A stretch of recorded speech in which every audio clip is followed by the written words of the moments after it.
Go away. For God's sakes, go away. Well, hi, Anemone. How you doing? This internet thing, man. What a piece of shit.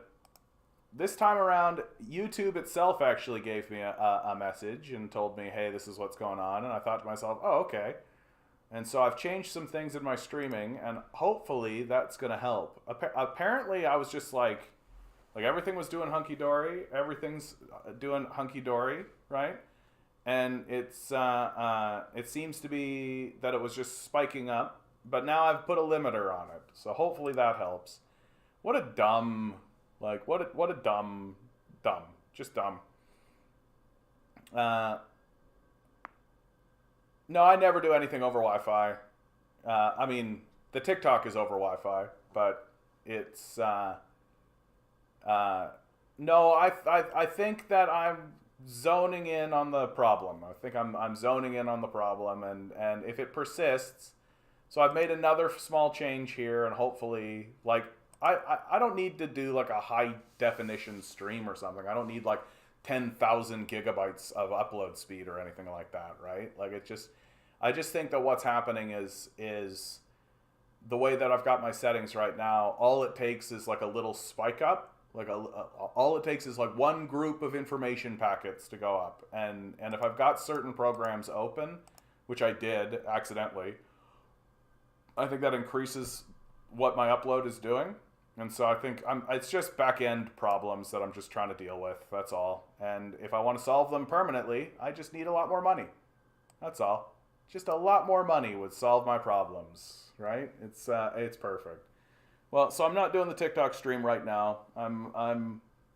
Because I want you guys to get the rest of the stream for the evening.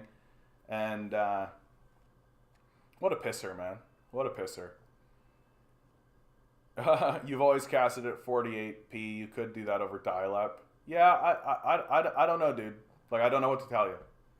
Right? Did YouTube turn the lights off? No, I just turned my light off. Because for when I'm doing TikTok, I literally have a light, like, right here. Shining right in my face. Because if I don't, like, the phone... For TikTok, you need the phone, like, on your face. And if it's not on your face, then TikTok doesn't recognize your face and it doesn't work. So I have to have a light like right there, and I'd rather not. The rest of this stream is going to be pretty chill, I think. Honestly, I might even end early, but it's I don't know. I find the TikTok thing to be like, I get why it's necessary, and like it's good for channel growth and all that kind of stuff, and it's good for that, but like Jesus Christ is like you think about just like toxic chat. Like anytime I take a glance over to what's going on with the chat on TikTok, it's just like it's unbelievable to me. Like I don't understand, what are people getting out of it? Like what are people getting out of like putting all of the emojis, all of that kind of stuff, and just saying the like most grotesque shit that comes out of a person's brain, right? Like what's the benefit? What are they getting out of it? And like it just seems startling to me that anybody would spend any amount of time interacting with anything in such a... Yeah, trolls are dopamine fiends. I mean, it's I don't know though, because it's not like they're getting anything out of me, right? That's the other part of it. Like it's not like I'm not even paying attention to them. You know, like that, and I've explicitly said that I'm not going to do that. It's weird. Like weird is exactly the word. But what else is new in this weird, fucked up society that we live in? Like what a weird place. What a weird people. What a weird environment we find ourselves in. But like there is just a little part of me that's like, maybe it would be better off if we just like shut the internet off and TikTok reminds me of Channel 6 on CB when the skip is in. Dude, I think that is like the innest of in statements I've ever heard in my life. I think that there's like a small group of people who are like, oh yeah, Channel 6 on CB when the skip is in. I have no idea what you're fucking talking radio. I mean, I love you, bud, but You don't have to respond for them to get the dopamine hit. It's the anticipation of a fight that gives them the hit. Like, what a sad, sorry existence. Like, what a sad, like, that they've got so little going on. That they've got so little going on. And that they've chosen to do this as something that has value in their lives. Like, I think that you would, like, it would be more valuable to you to just stare at a wall. Like, really? Well, loaf of Kropotkin, haven't seen you in a long, long time, bud. How you doing, bud? Hope you're doing well out in the world, my friend. Greetings, brethren. So good to see you, bud. You're catching me at the end of a streaming week. I've been experimenting with doing simultaneous casts on TikTok as well. And that's been having mixed results. Mixed results is what I would say. It's increased my viewership, though, so... Imagine thousands of people trying to talk on the radio at once. Yeah, so like just the internet. That seems to be the nature of the internet. You're doing well. Just procrastinating, studying for finals. Yeah. Oh, yes. Studying for finals. My God. Are we there yet? Are we there yet? Is this it for you, bud? Are you at the end of it finally? Or are you just at the end of this year? It's like those industrial press channels that smash phone books and stuff. The dopamine hits as the press descends. Not even the object gets crushed. Anticipation is a drug. It's weird. It's weird. Like it feels like such a little kid thing to do. You know what I mean? Like it's like they feel like they're saying something naughty to their daddy, and they're going like, "Tee hee, I'm getting away with it. Tee hee." Oh, just the end of this year. Still have another year and a half to finish up. I believe in you, Loaf. I believe that you can do it. I've always believed in my heart. And then you'll be a debt-ridden member of society, working hard in some field that has nothing to do with the field that you studied.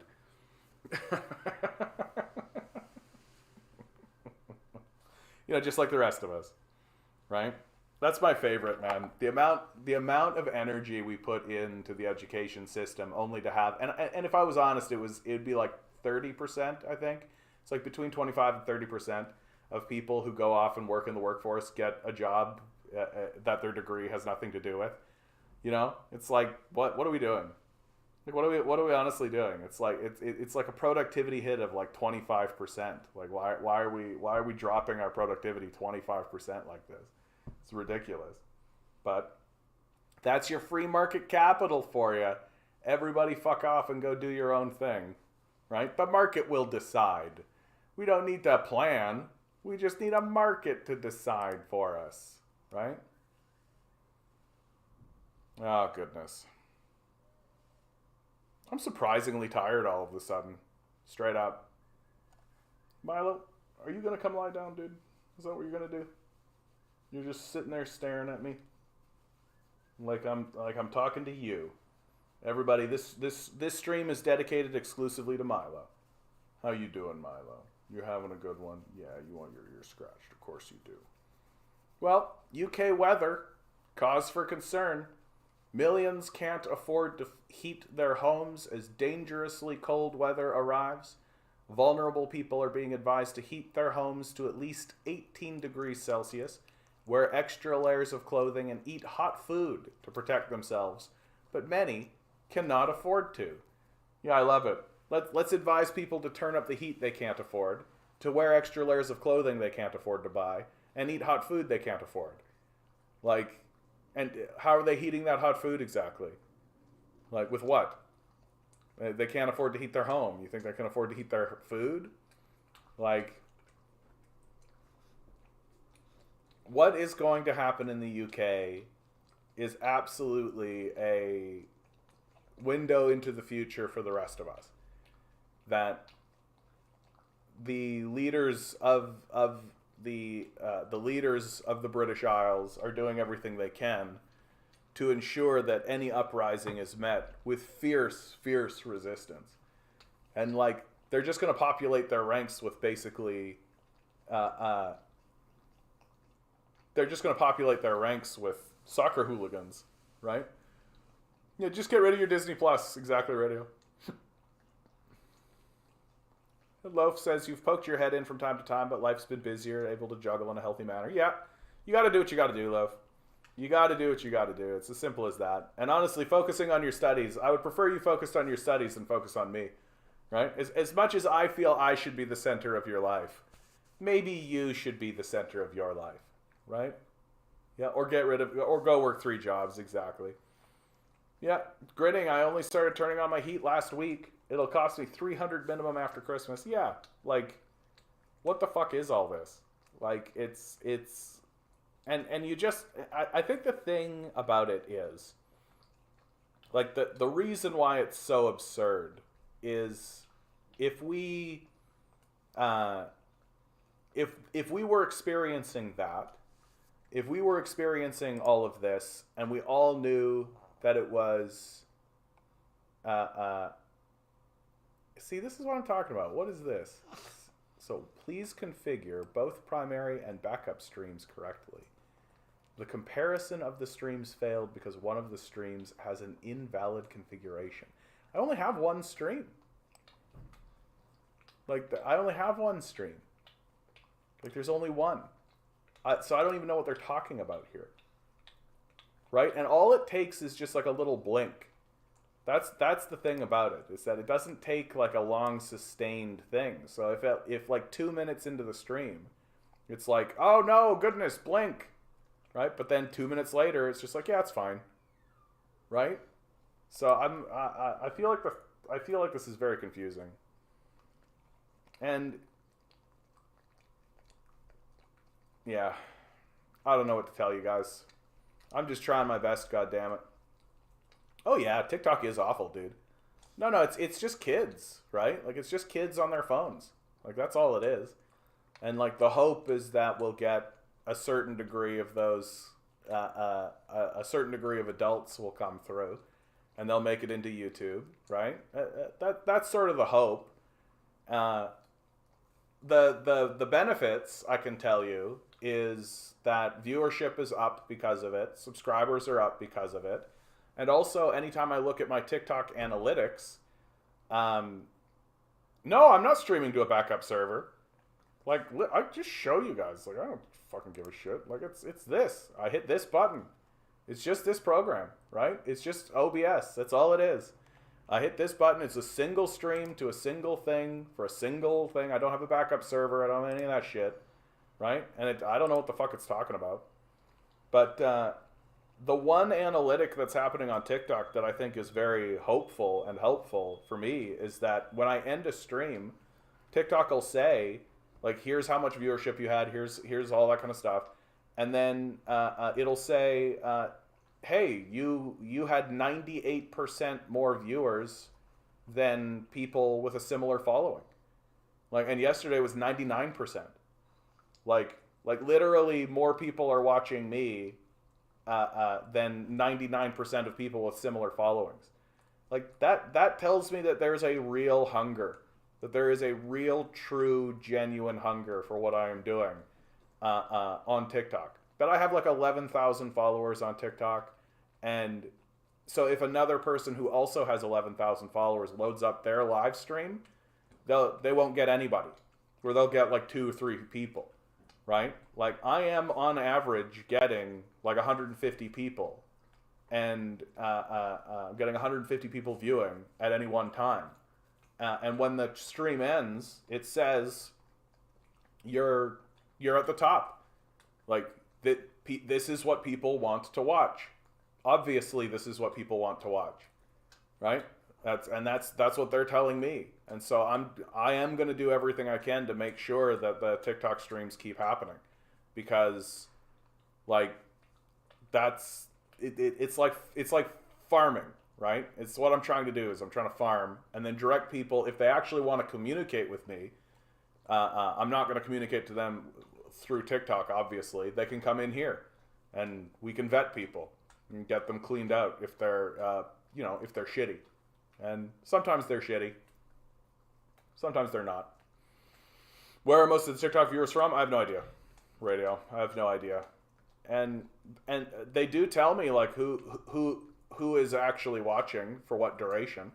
Like yesterday's stream, there were a couple of people who watched the whole stream. Like, and the average watch time is like 10 minutes, right? So people pop in, hear what I have to say, right? Yes, and Stacy, you're a case in point, right? Stacy found me on TikTok. I love informed people. I found a lot of them on there. It's very late to TikTok. I'm old. Yeah, me too, Stacy. Me too. And we're gonna ruin TikTok for these young Gen Zs is what we're gonna do, and they'll move off to some other thing. It'll be like the Bing Bong or something, and they'll leave us in the dust, and we'll turn TikTok into Facebook. That's what I expect is gonna happen, right? But for now, I do think that TikTok is like, because TikTok's figured it out, like. It's figured out how people want to interact with kind of a media thing. Because what TikTok ultimately ends up being is like America's Funniest Home Videos in terms of like, just like you keep flipping. And the algorithm is actually pretty good at like, what does this person want to engage with? What is this person actually engaging with? And I think the thing about TikTok and a lot of the algorithms that are starting to come up now and... they're starting to say that the thing about the algorithm that's good is that it doesn't, like, you can interact with it to be like, I would like to see this, but the algorithm actually is showing you what you actually do want to see, right? Because it notices how long you watch something and how long you're interacting with it and whether you're interacting with it, right? It notices all those things. And so you can tell something what you want to see, and it'll show you that. But as you use it, it will actually show you what you actually want. And so your feed becomes like a genuine representation of what it is you want to see. The West wants to ban it. They say it's a China psyop. I mean, that's cute. The Midwestern Marks did a really good... I feel like that's just straight up xenophobic trolling on behalf of the upper class to try to convince people that China's bad. The servers for TikTok have to go through a server system that's based in California. So, like, China doesn't have... Like, these Chinese companies don't have final say about what happens with the algorithm, right? That the company that's actually responsible for the content filters that exist is not China. It's based in California. I think it's California. It's a company named Oracle, right? And so this idea that it's a China psyop is stupid. It's just dumb. Man, I just can't stand TikTok. The autoplay just overwhelms my senses. The autoplay? I don't know what you mean by that, dude. I'm old. I don't know what any of this means. Yeah, TikTok's a dopamine factory. Yeah, the swipe is the anticipation. My kids get so annoyed because I'm somehow using it wrong because I'm not getting dance trends. That's so funny, Stacey. That's so funny, man. But like, yeah, like TikTok's weird that way, and a lot of the social media is weird that way. That you like literally, there can be a person who is like super famous on these algorithms and all this kind of stuff, and you could just never see them because anytime they show up, you're just like, who's this? I don't give a shit. Fuck off, right? And yet they're like I was walking down the street the other day, and there's KSI and Logan Paul were on an ad on the side of like a Circle K or something, just a convenience store. I'm like, oh, like these guys are actually like famous. Like I think that if you're on an ad on the street, then you've attained something. You've hit something. You're physically manifesting in the world in a serious way. And I guess Logan Paul did like a boxing match. Anyway, we were better off without smartphones. Yeah, Tinker, it's an interesting thing. Is the world better with these things or without them?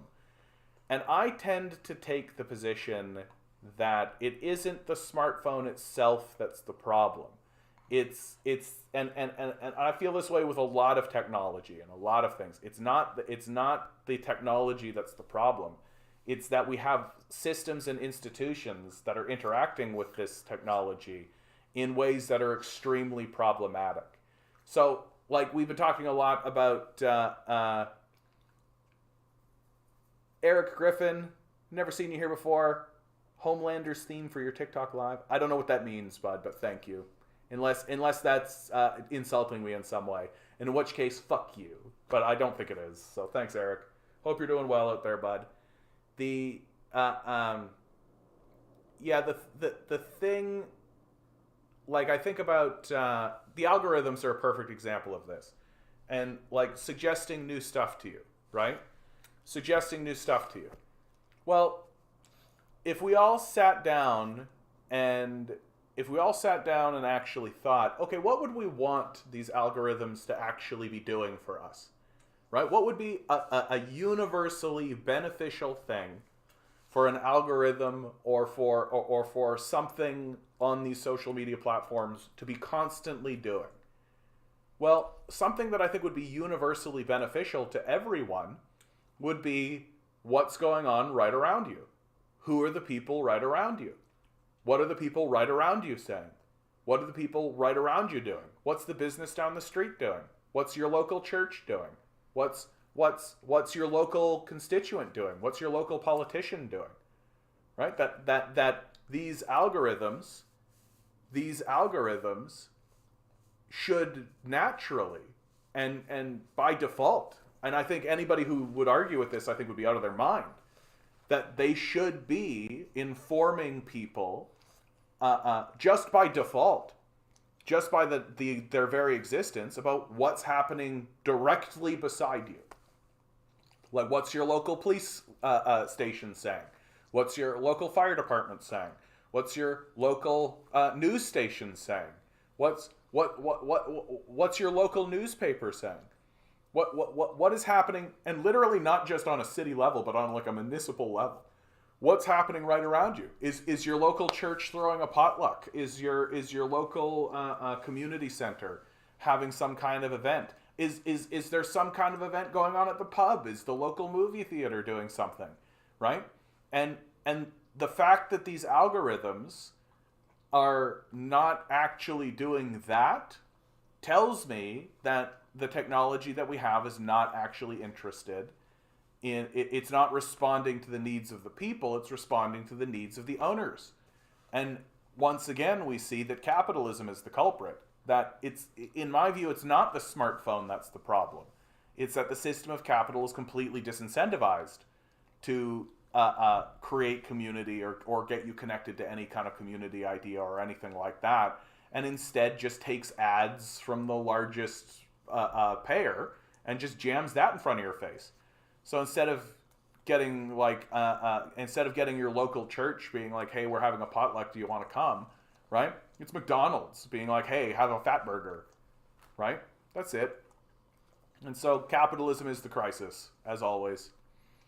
Yeah, they simultaneously call TikTok an evil Chinese app while they use the hell out of it. Yeah, exactly. Yeah, where's your free market now, America? Where's your free market now? Why is it that when it's like baseball and apple pie, it's all free market capitalism? When it comes to robbing the working class, it's all free market capitalism. But if China releases an app that everybody goes, this app's the best, it's all Chinese communism is the worst thing that ever happened. It always fails.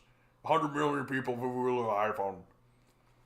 YouTube Shorts are the same way. I find myself flipping through Shorts for 30 minutes, totally out of control of my actions. It is devilish. I'm not gonna lie to you there, dude. Like, there is an addicting quality to it, for sure. Just the simple act of like swiping, seeing something different. That every time you do this, you get something new and something different, right? It's interesting that way. But I do think that there is that because of the algorithmic control, that a lot of this has the potential to become very samey, because the boundaries are being drawn. And there are boundaries, right? There are boundaries on these apps. Like there are certain things that you can't do and certain things you can't show, and the algorithm is what's actually showing people things. And if you do something that doesn't immediately fit into what that algorithm thinks is good, then it's simply not going to show people, right?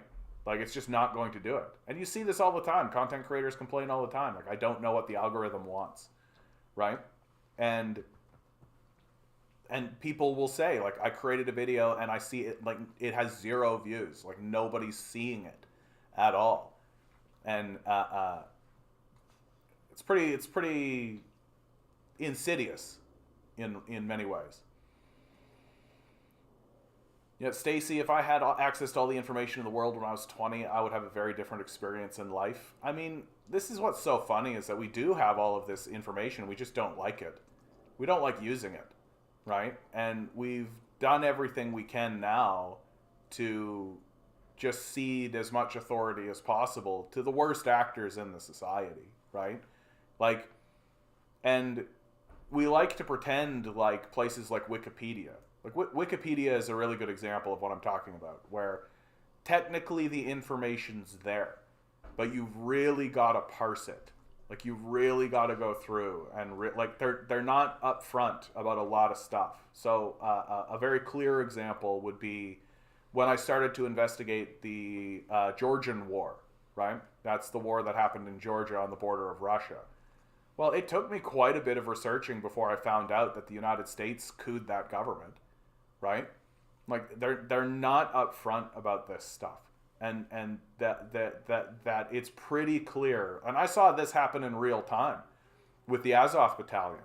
That the Azov Battalion Wikipedia article initially was very upfront about what the Azov Battalion was, and over time.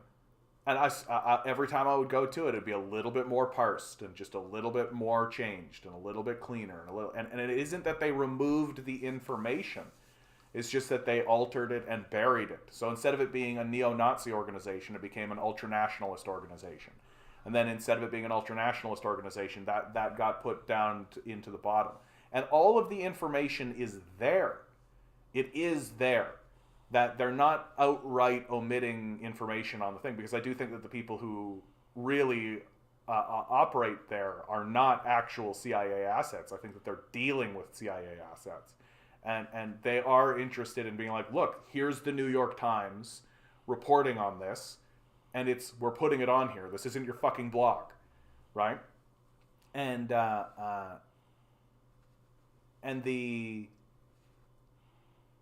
but what they are doing, like, the only thing they've got left is omission, right? That they literally are focusing on keeping you literally ignorant. That they don't want you to have any information whatsoever. And I mean, now that I'm on TikTok, I can talk pretty freely about this. That the Ukraine war is like a real case in point for this. That they don't want you to know anything. And if you ask the average citizen, right? Like, ask the average citizen. I get into a conversation with somebody about the Ukraine crisis, and I go like, so how do you think that started? And literally their response is, oh, Putin's just a crazy guy who wanted land or something, right? And the or something there is very key, because the truth is that they don't know. And they don't know because no one's telling them.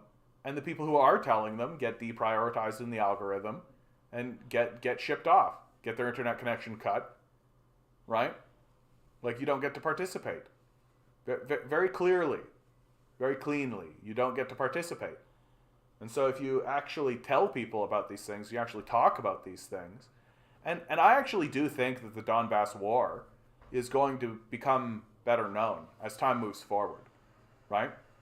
Like, as time moves forward, the Ukraine war will draw to an end eventually. The whole thing will shut down. The algorithm will move on to something else. They'll deprioritize the importance of that, like, especially if they kick off some kind of war with China or something. Right?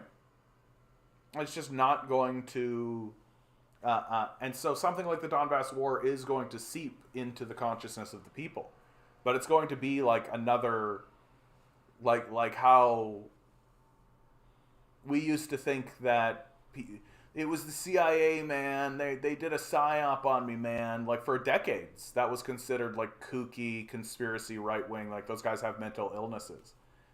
And now it's like, no, bro. Like we've got the hard evidence. Like that's a CIA psyop, and to pretend like it isn't is demented. Like so, boomer. I used to use Wikipedia as a jumping off point for my research, depending on the topic. Now I just ignore it. I still use Wikipedia, but yeah, I generally I don't trust it. Like that's what I say. Like I'm fine with using it as like a kind of, because there's so much. Like there's so much to know about so much, and it's too difficult to try to find like a scholar who's dedicated their entire life to a specific moment or a specific thing. And so I find that Wikipedia is fine on general, basically anything pre the 1900s, you're okay. Because like the CIA doesn't give a fuck about anything that happened pre 1900. Like they're not gonna try to obfuscate or bullshit any of that. But ongoing events is not really great. So this Ukrainian crisis is a key example of that, right? But the truth is that the CIA only has so many resources, right? Even though they have billions and billions and billions of dollars, right? Like that can't overwhelm all the human energy and potential that exists in the world. Stacy says, but growing up in the 80s, I only really knew what I was told. Now I know I was raised in a capitalist cult and I can access information to prove it. I mean, I just wish I knew younger. Yeah, tell me about it, Stacy. Like I've got that kind of thing going on right now in my life because, I'm going to be turning 40 soon. And you sort of get into a feeling when you turn 40, everybody has that quote unquote midlife crisis, right? And I think that mine is manifesting in this idea of like, well, what is it that I actually want to do? Right? Like, because I don't really care to please anybody. I don't really care to do anything to make the world like, I would like to make the world a better place, obviously, but it seems as though there are major institutions that are disinterested in that. And so I can only do what I can do. And so what I want to do is for my own enjoyment at this stage in the game. That I'm not interested in doing anything that doesn't facilitate my own personal enjoyment. And I think like I do this stream for my sanity, and because it does give me pleasure to think of the idea that there are people in the world who are finding some kind of solace or some kind of having the solidarity eases their burdens, right? That's something that I get an awful lot from this. And so that's nice. But something that's going on in my life right now is when I was a little kid, like literally 12, I've always loved playing video games from the very start. Video games to me, I was like the minute I had my hand on a console, like Super Mario, like straight up like Nintendo, or the old video games, stuff like Double Dragon or Doom, right? Or SimCity, all this stuff. I immediately was just like, video game design is the coolest. I'm absolutely down for this. I would love to do some video game design. And so as soon as I could, I looked into, well, how do I do that? What's video game design look like, right? And I found out very quickly that what video game design looked like was lines of code, right? And I recognized almost immediately that that I could never do that. Like I just could never sit down and actually do the lines of code, right? So I'm like literally like a 13-year-old kid being like, oh shit, that's what's required to actually manifest these images and create this kind of stuff. Nah. And so I pursued a different artistic path, right? And that involved I have a degree in theater, right? Like I went in and I know a lot about composition, storytelling, like that kind of stuff. So now, literally last year, Unreal, which has been a video game company that's been around since like for forever. They just released something called Unreal Engine 5. And what Unreal Engine 5 is, I'm going through their tutorials now because it's a program that is a video game design program. And the goal of which is to let people like me, people who are just like, I'm never going to learn how to code. Like, that's just not what I'm doing. And, but it lets people like me have access to a tool set to design video games without needing to have this dense coding knowledge. And as I've been interacting with the tool and as I've been learning about it, it's incredibly powerful what they've done. Like, it's actually stunning what they've done. Like, I really cannot overstate how impressed I am with this program, how immensely amazing I think it actually is. And the thing that is so the thing I've lamented, or I do lament, is that I wish this thing had to come out when I was 14. Like, if this program existed when I was 14, if I was a 12-year-old kid right now, living right now, and I knew that program existed, I would push all my chips in it. All of it. I would say, fuck school, fuck career, fuck job, fuck all of that. I'm pushing all my chips into this. And everything I'm going to do is going to be about this and focusing on this. And so now here I am, 40. This thing exists, and I think to myself, well, if that's what 12-year-old John would do, then that's probably what I'm going to do. And it's going to take a long time because I'm old. But every single time I put the tutorial videos on and I look at it, I'm just like, this is really cool. There's something really, really cool about this. And in many ways, it is like itself a game, right? That you're like building, like, it's like, what really is the difference between games like SimCity or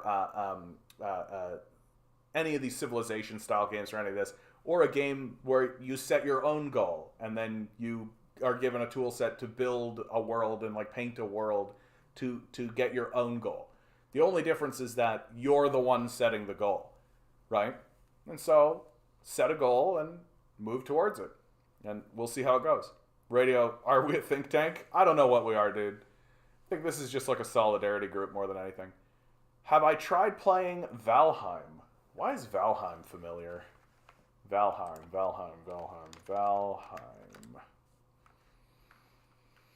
Oh, it's another one of these like brutal exploration and survival game. It was for 1 to 10 players, set in a procedurally generated world inspired by Norse mythology. Yeah, it's another one of these.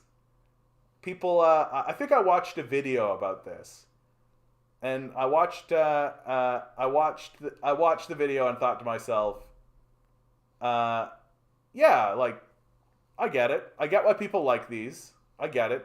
I don't think it's for me. It's the game. Oh, well, 10 out of 10 on Steam. 94% liked it. Like, that's pretty good. Those are pretty good stats, actually. Hard to fight that. Hard to fight that. Right? Valheim. Overwhelmingly positive.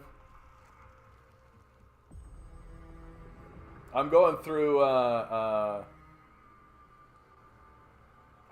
game right now called Against the Storm. It's just like a city builder game, but it's also a roguelite. So you build a little city, and then you use the resources that you get from the little city to upgrade your shit.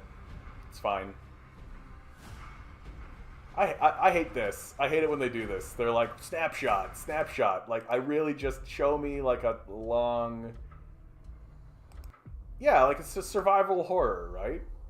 Like, I don't know, dude. I feel like I'm not... Okay, a cartoon. Like, literally, please just show me some gameplay. Like, I don't know why I'm fighting for that. Oh, you'd 100% play it with me online. Like, I don't know, dude. I just don't think this is up my alley. I gotta tell you. Like, I'm not...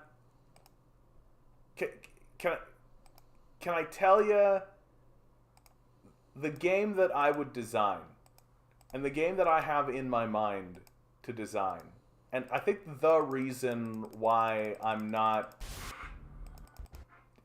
encaptured by these sorts of games anymore is, and I had this realization when I was going through Elden Ring, that they're all in many ways just an iteration of man with stick does thing.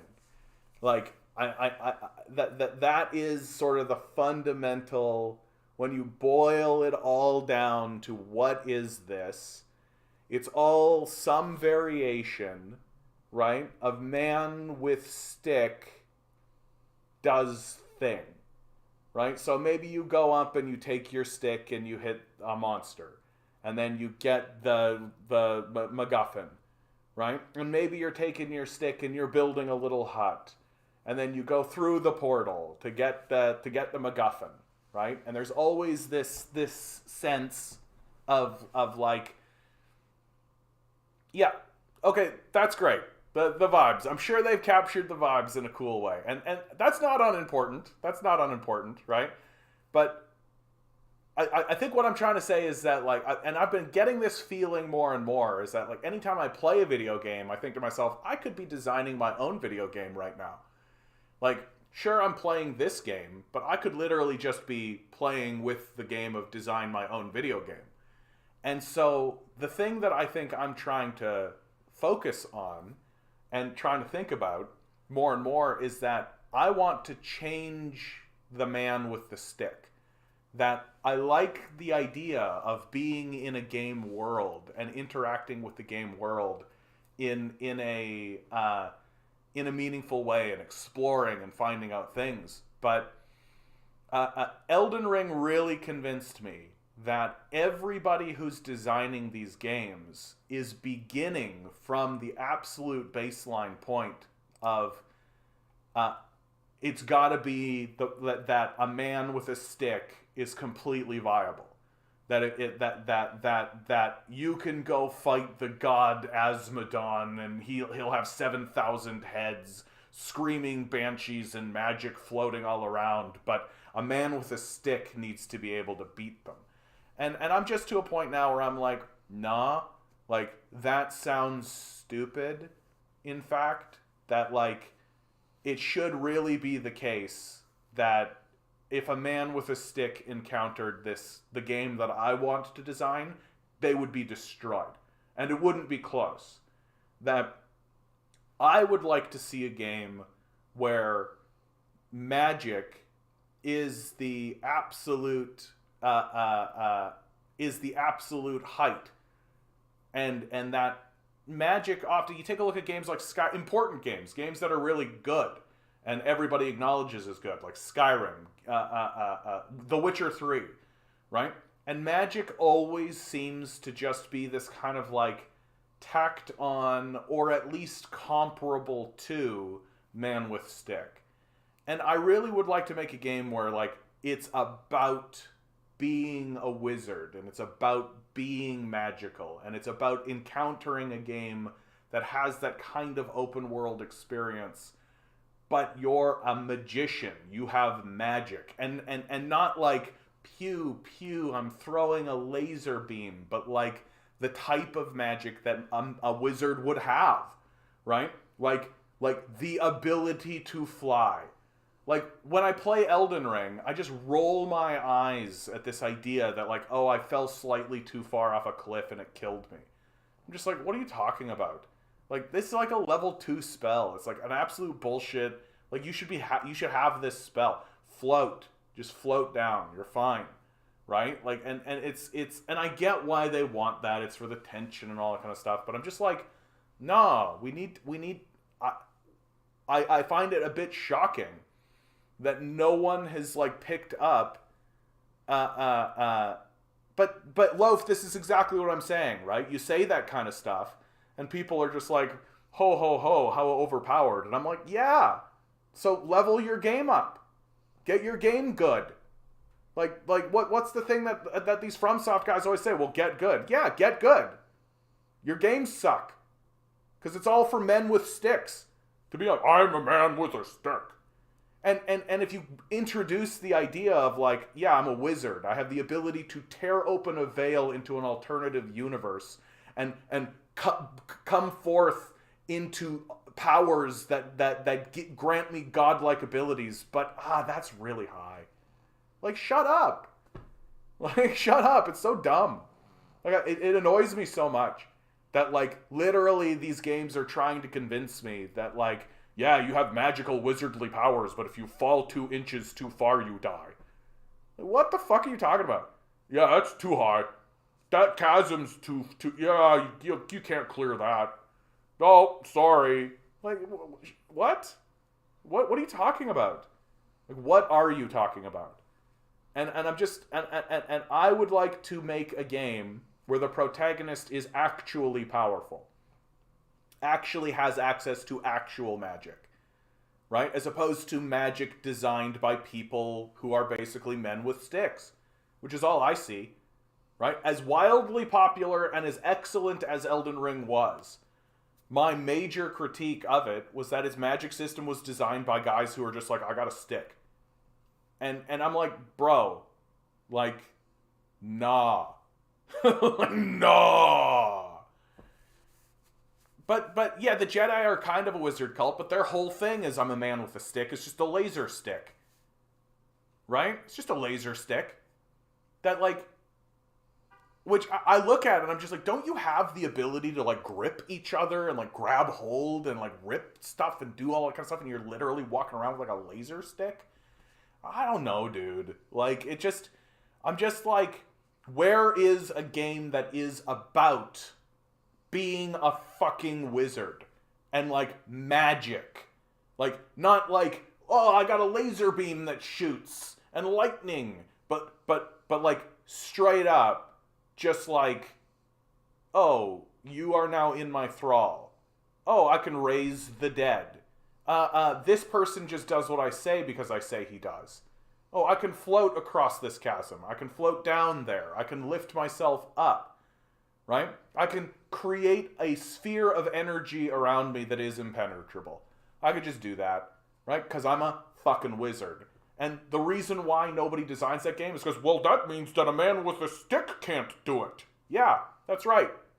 That does mean that a man with a stick can't do it. Moving on.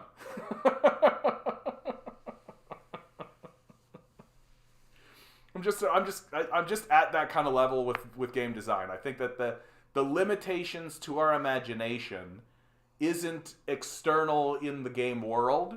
I think that there's been a lot of excellent shit that's been done in terms of external game world development and a lot of this open world stuff that's happened.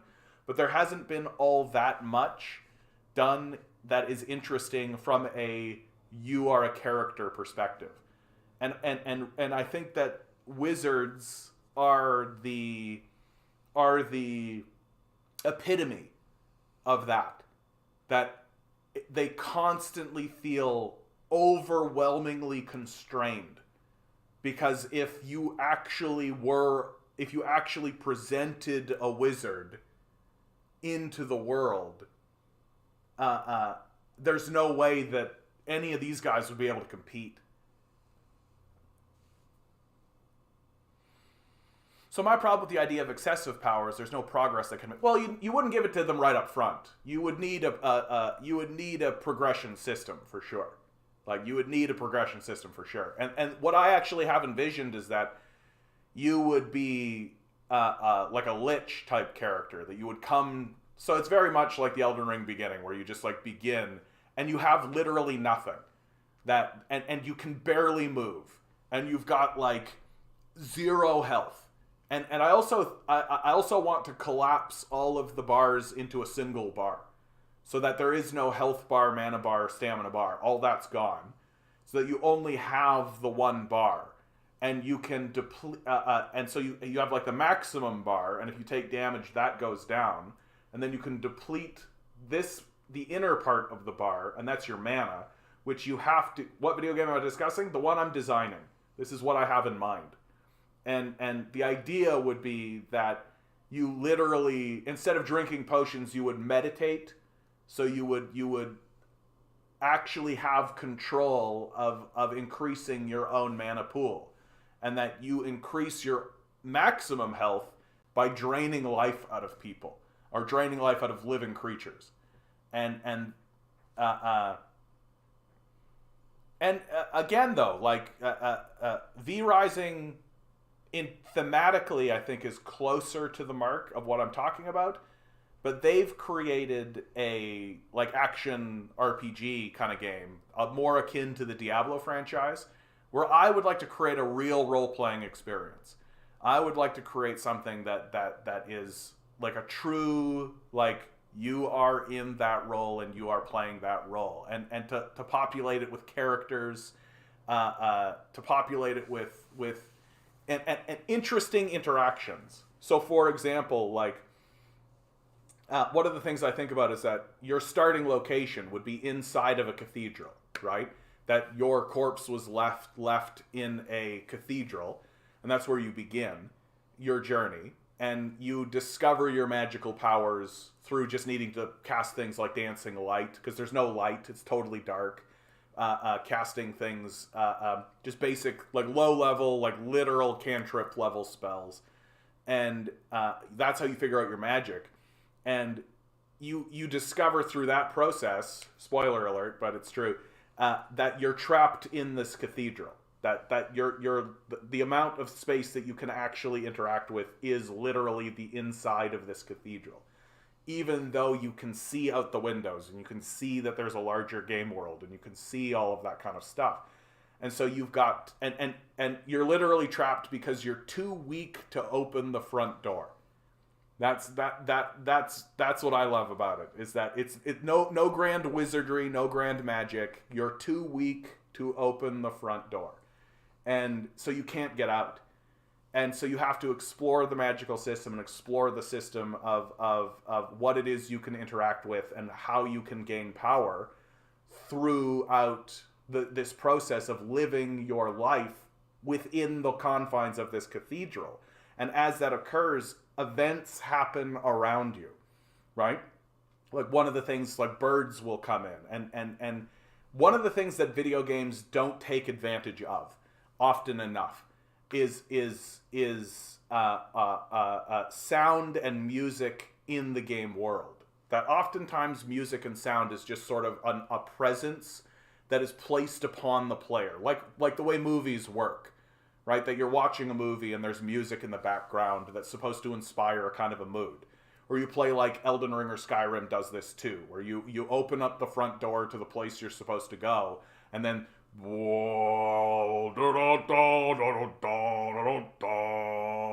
right? And where's that music coming from? You just accept it, right? Whereas I would like to create an environment in which sound and music are not present are not things that come out of nothing, right? And are just pressed down on the player, but are generated by the game world itself. That when you hear things, and yes, I'm looking for the game to be more of an experience, more of a role-playing experience, more of like that quote-unquote immersive thing that people are looking for. But like and I want sound and music to really come out of the game world itself. And so, like, one of the things that I have in mind would be that through the passing of time, right, as you're trying to figure out what's going on and how to get outside and how to gain power and gain things and figure out how to, like, possess a rat, and the rat can go off and get something for you, and that can help you in some way or another. There's this one of the ideas that I have always had about this is that you are in a cathedral, there is a graveyard outside, and every Sunday an old man shows up to put some flowers at the grave of his dead wife, his recently departed wife, and play her a song. And so every Sunday you're going to hear this old man play a song and talk to his wife as you are trying to interact with the game world that comes around it. And eventually you are going to be able to get outside of this cathedral, and you are going to be able to interact with this man who you have only previously been interacting with through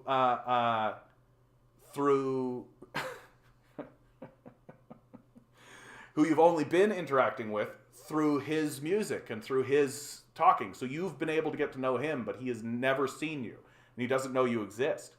And I want to give the player many different ways to interact with that initial connection, and for that to lay the foundation. So if you just show up, right? You're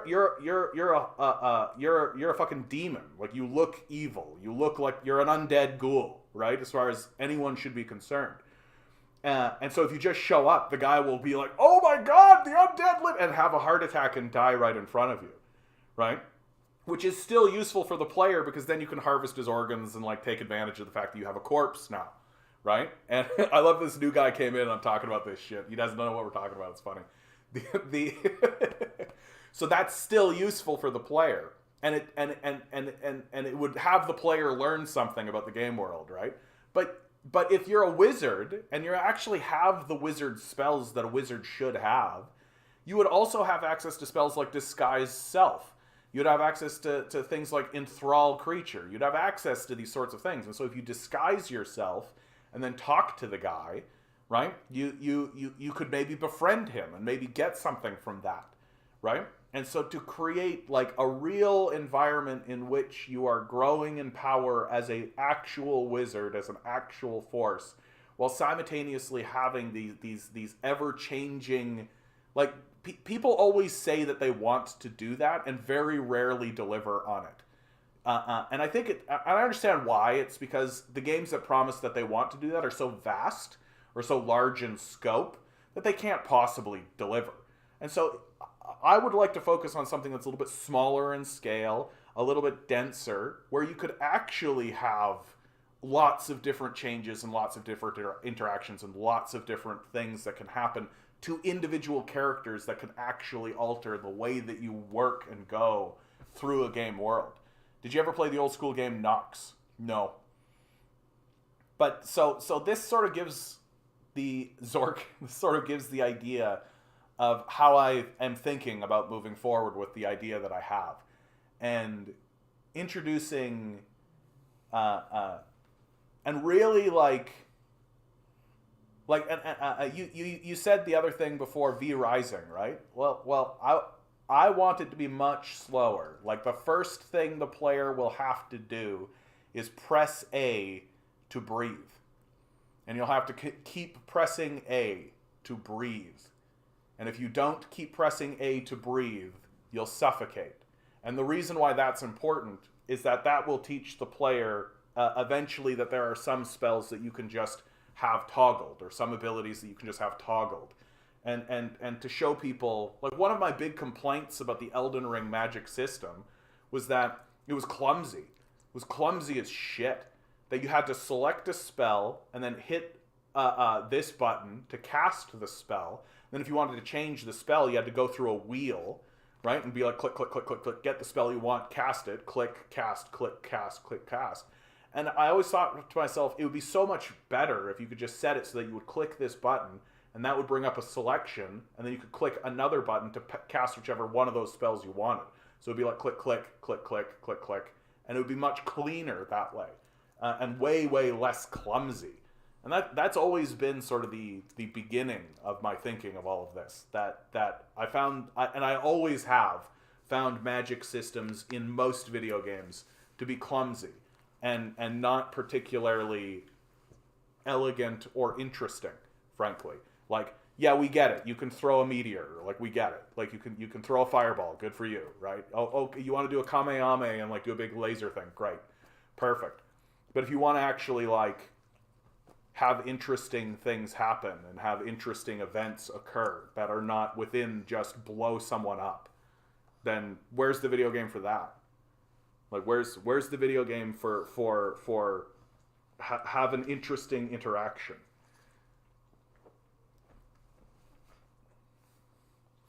I'm just going to quickly answer this guy's question. If communism is good, how come it fails always? Except it doesn't. Just look at China, dude. I don't know what to tell you. like, it's weird that this question exists anymore. Like, if communism just fails, then why are we spending billions and billions of dollars to destroy it with CIA funding, with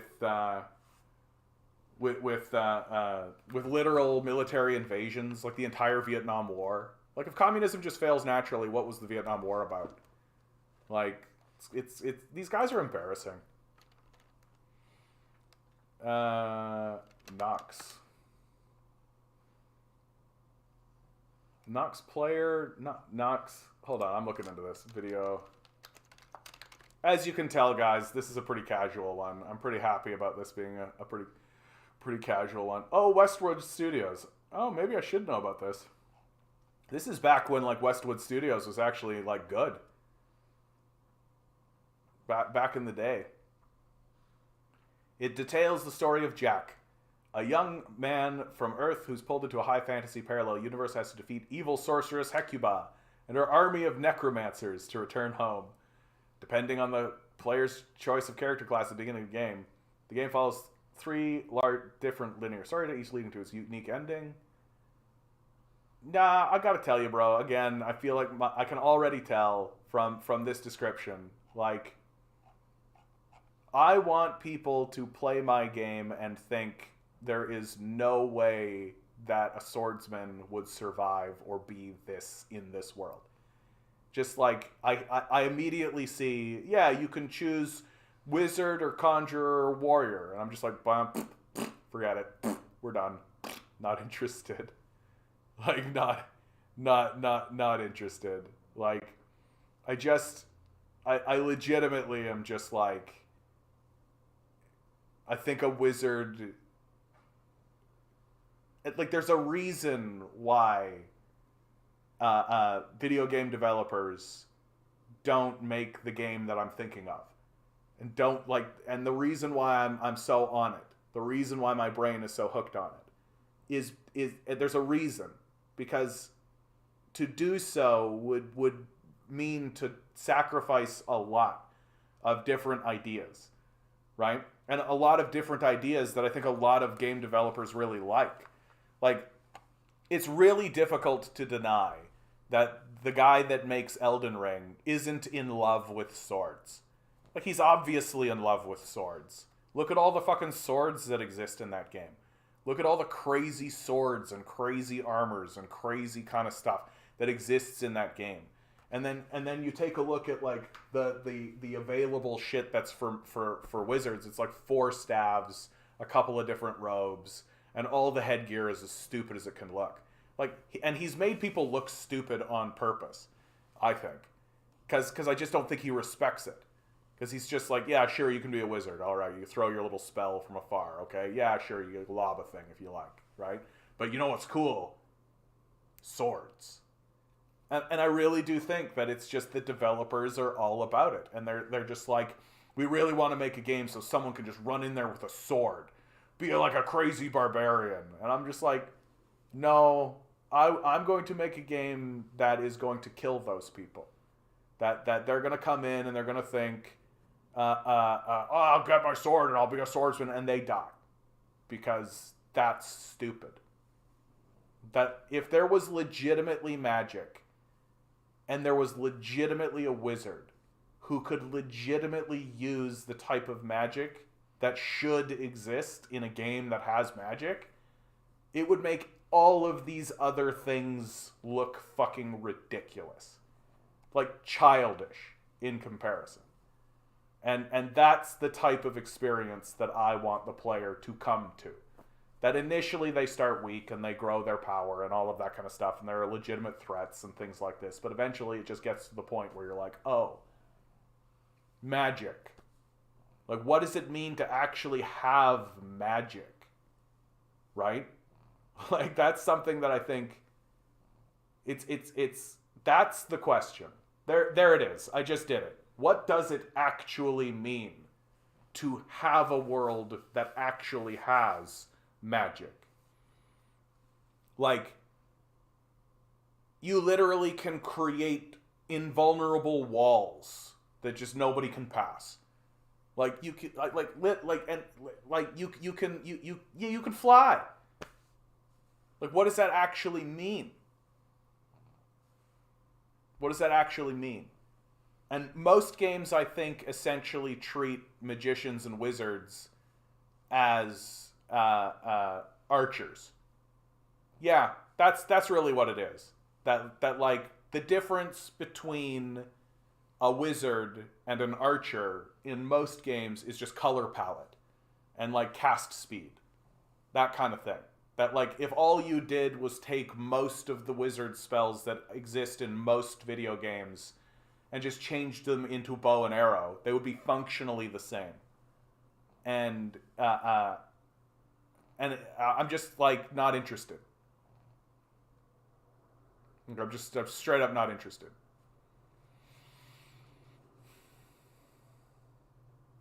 I always liked the magic system in the novels by Chris Claremont when he wrote the Shadow Moon series. If I had to do an interaction of ley lines, you could do a lot of skill-based stuff with that.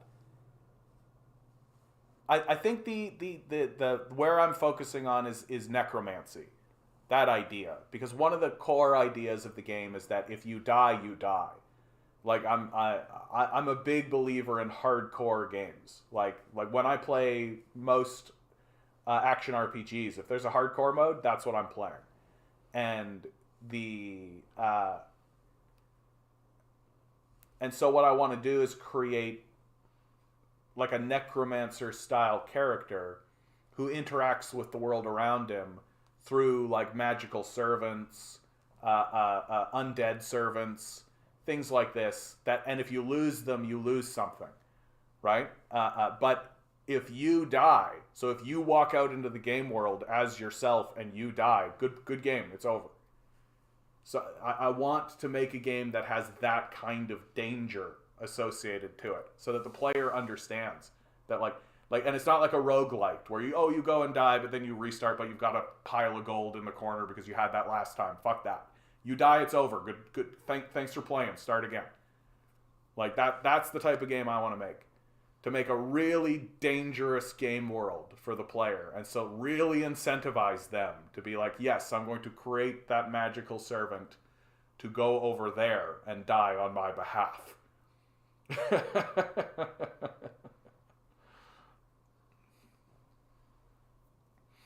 Oh man, I got a lot of questions from people like a fire hose effect, and they like to see me struggle to answer. They're into that PragerU and Nick Fuentes. Dude, if they're into PragerU and Nick Fuentes, it's over for them. They're Nazis. You don't need to interact with them. Like, one of the things that's helpful, Vaughn, to remember is that Nazis are not actually interested in debate. That's not what they're doing, right? They're not trying to find a compromise position. They're not trying to teach you anything, learn anything. They're not trying to have a discourse in which something can be illuminated and there can be a compromised position. That's not what they're doing. They are recruiting, or they are attempting to show their compatriots their ability to dominate. That's all they're doing. So they're either building up their own cred, and it doesn't matter if they quote unquote lose the debate. It matters how well they fluster you. That's all that matters. So you can make all the good points and you can do all the right stuff and you can be correct and have sources and all of that. None of that matters. Because all that matters from the position of the Nazi is how effectively he asserted his dominance over you. That's it. And engaging with Nazis in debate is always a losing game. Because they're not interested in what debate is about. They're interested in recruiting, which is why platforming Nazis is always wrong, or asserting their dominance in order to maintain position in their own hierarchy. So again, platforming Nazis is wrong. And so if they're a fan of PragerU and Nick Fuentes, you just got to be like, oh, I'm dealing with Nazis. So what minority group do you want to round up? Like, I don't try to, like, I don't engage these people in questions that are civil. They're not interested in civil questions. I engage these people on, like, okay, what minority group would you like to round up? Like, you're Nazis, so what's your minority group? What's the group that you're against? And if and it, because they're Nazis, they'll usually be honest, right? They'll tell you, and it's usually the Jews, right? That's what they mean when they say, like, New York elites. Like, that's what they mean. Like, they've just created a new language structure so that you can't just explicitly be like, Nazis, right? Like and so don't try to debate these guys. Don't talk to them about this stuff because they're not interested, right? They're not interested. Like, and you just need to ask them quite, like, if I were to have a conversation with someone like Matt Walsh, I wouldn't try to be like, yeah, Matt, what is a woman? I'd be like, so Matt, you call yourself a theocratic fascist. Do you plan on rounding up minority groups? Like, these trans people you keep talking about, do you plan on rounding them up? I mean, you call yourself a theocratic fascist. So, when do you plan on rounding them up? What's the goal there? What group do you work with to round up trans people? Because that's the goal, right? You're a theocratic fascist after all. So just stop debating these people. Like, straight up stop debating them. Because they're not interested in the debate. They're interested in recruiting and dominating you.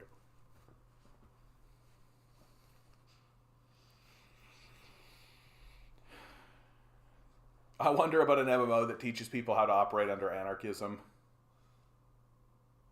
Yeah, I don't know, dude. There was a really fascinating MMO that I saw that was really interesting and experimental.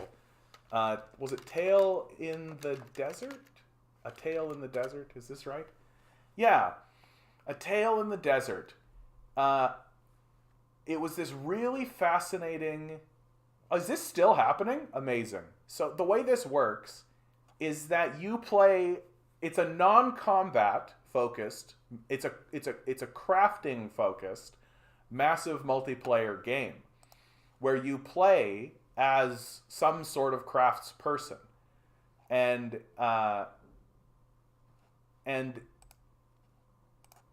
you can never build a character that can craft everything.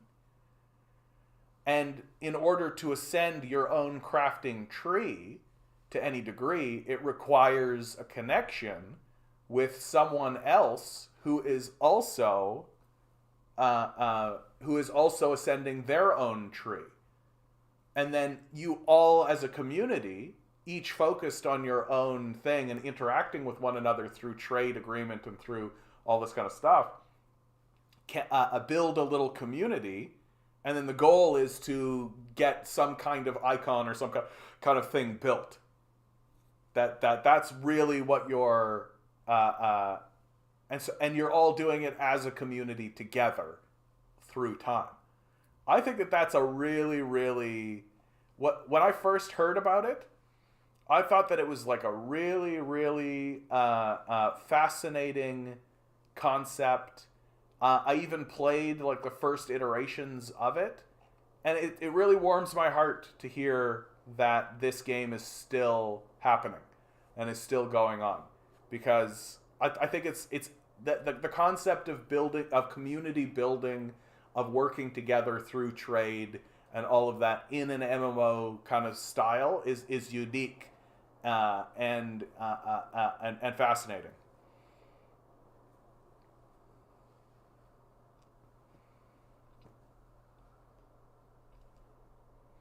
What did you think about the Magic and Dragon Age, where it's essentially a process of harnessing demons, but the demons can take over if the wizard isn't careful? Yeah, that's just like, again, it's you're taking,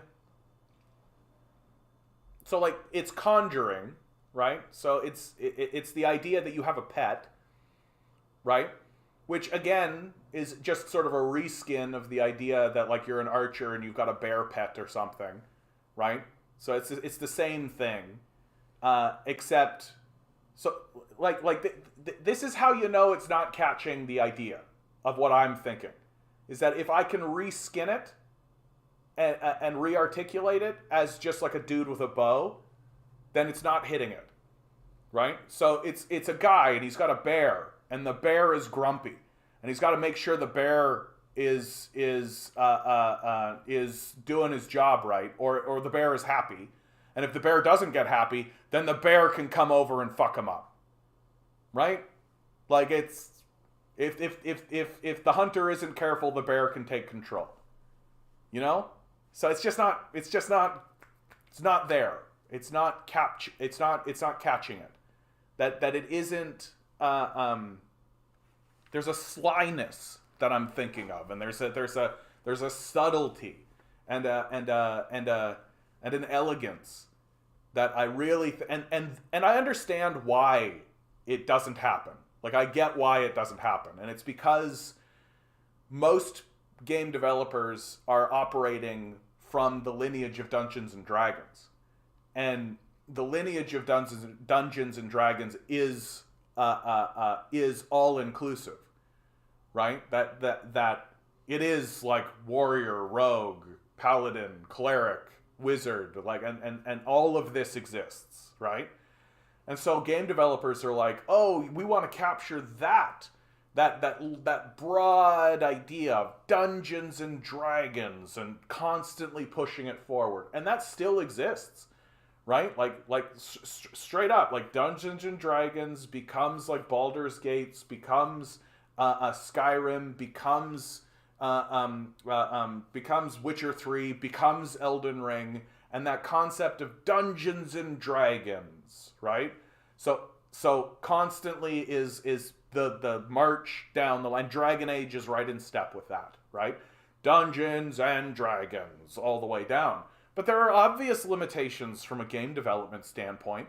Like, there's an obvious, like a wizard, even a Dungeons and Dragons wizard, represents a significant design problem, right? This guy is capable of doing things that no one else really can, and it cascades in a way that introduces an enormous subset of problems from a design perspective. And so it's just easier from a design perspective that is focused on, okay, we need man with sword, man with bow, man with shiv who can stealth. Like, we need this, we need that, we need this, we need that, to just look at the wizard and say, and you are basically just an archer, but it's fireballs instead of arrows. Right? Because that's what it is. Like, and I'm not ragging on these guys. Like, the games that they've made are insane. Like, Elden Ring is an insane game. Like, I literally loaded that up an hour before I went on today's stream and kind of tooled around with it. And while I was doing it, I was like, oh my fucking god. The more I spend time in Unreal Engine 5, the more I'm just like, holy shit. It like blows my mind, the shit that they've done in this game, right? And so my complaint, I understand that my complaint is extremely specific, right? And it is. It's unreasonably specific, which is why I think the solution is to create a game that says, you're a wizard. You're a wizard, Harry. You're not also a warrior. You're not also an archer. You're not also a rogue. You're not also this and also that, or also this or also that. You're a wizard, Harry. That's what you are. And if you try to interact with it in any other way, you'll lose. In obvious ways. Like, the very first thing that I want the player to experience is how fucking weak the character is. Like, not able to move around, struggling with breathing, too weak to open a door. Like, the very idea that I'm going to be a physical fighting machine is off the table. First thing, right away. And really focus on, like, this is about magic. We are playing a game about magic. And not just magic as, like, a reskinned, like, I throw a fireball instead of a spear. Like, magic. What would it be to live in a world where magic was real and you could use it? Like, I've never played that game. Because most of the time the game is struggling with the idea of how do we keep non-magical players relevant. And they wouldn't be, in my view. Like if magic was real and you were a wizard, you would look at people who were like, I've got a sword, and you'd be like, sure you do, champ.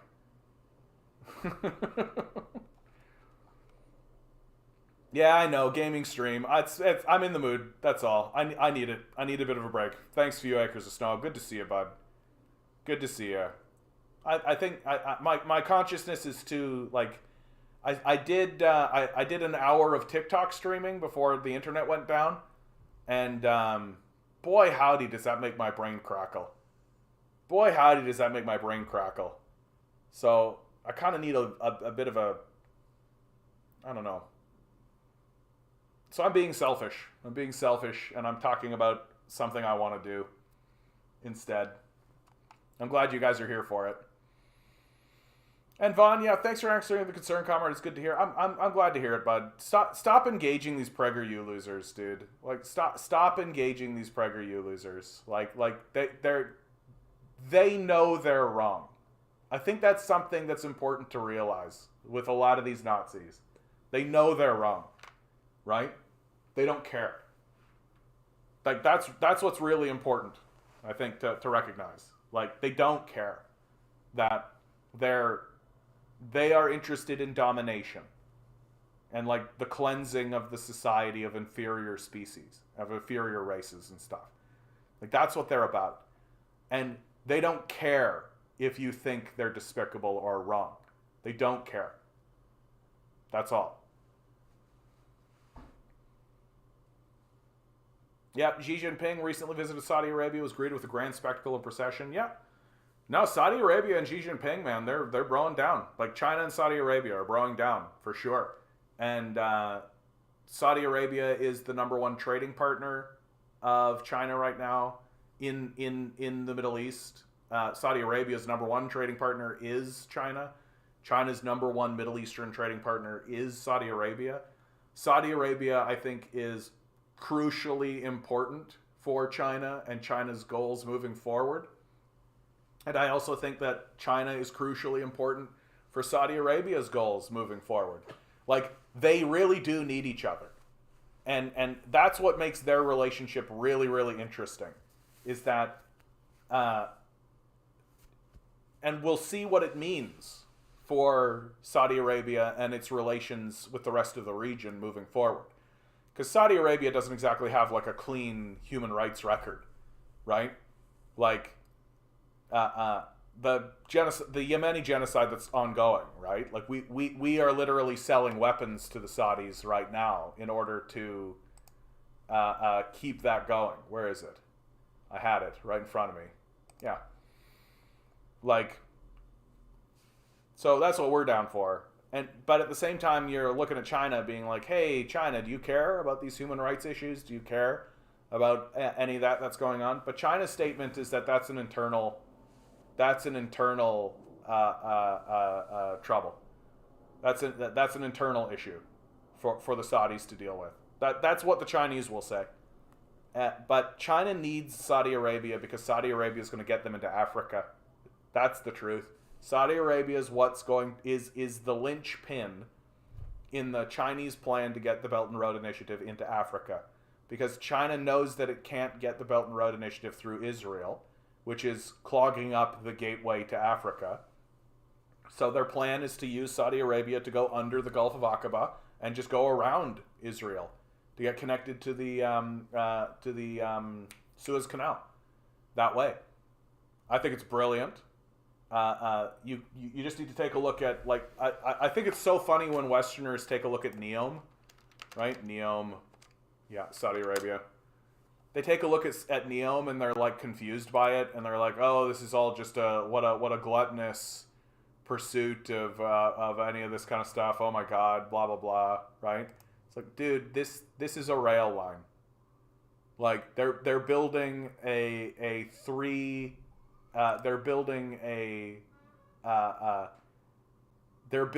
city in a line to protect the rail that they're planning to build, and then their plan is to either build a bridge or to tunnel under. And I think it is actually to tunnel under.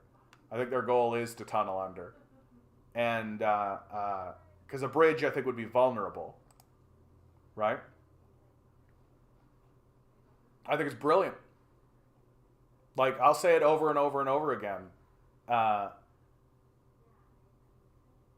I think that they are. I think that Saudi Arabia are Machiavellian geniuses. Like, really, I think that they are Machiavellian geniuses. These guys, they're always, always, always on the right side of power. And so Saudi Arabia pivoting over to China over this period of time should be very, very telling. No, like China and Saudi just, by God, the petrodollar trade on the yuan. They're not going to trade on the yuan, but the fact that they're not going to trade on the dollar is enough, right? Thanks, X Jax. I appreciate it, bud. First of all, I want to say that you're very well spoken, make great points. Thank you, I appreciate it. Secondly, in a not gay way, you are pretty cute. X Jax, if you want it to be a gay way, you go right ahead with that. I don't judge, okay? I don't judge. I myself am not homosexual, but if you are and that's what you feel in your heart, you just go with that, bud. I'm not offended. I'm not. I'm not. What you do in your own spare time in the privacy of your own room, that's between you and your creator, okay?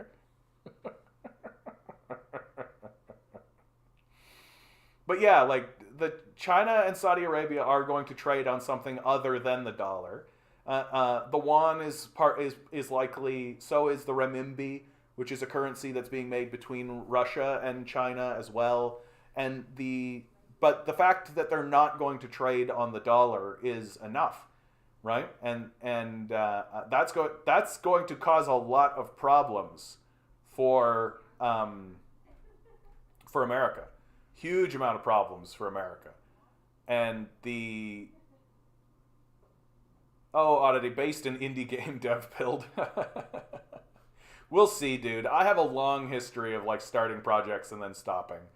So I know that I do. It's such a I lose interest and lose attention very quickly. I know that's true. So I just like have been talking a lot about it, but is it gonna happen? That's why I'm not really trying to be like, give me money to make it happen. Because it's like, is it going to happen, Jonathan? Like, I have finished projects. Yeah, probably ADHD, something like that. But I have finished projects. I don't think it's ADHD. I think that's a cop-out. I think that's a cop-out. I think I could just say, like, shrug and be like, ADHD, what are you going to do?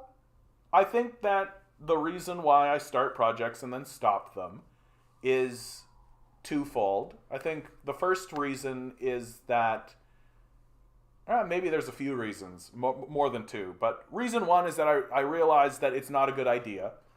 Like, that happens. Like, I lose faith in the idea. Is maybe the better way of saying it.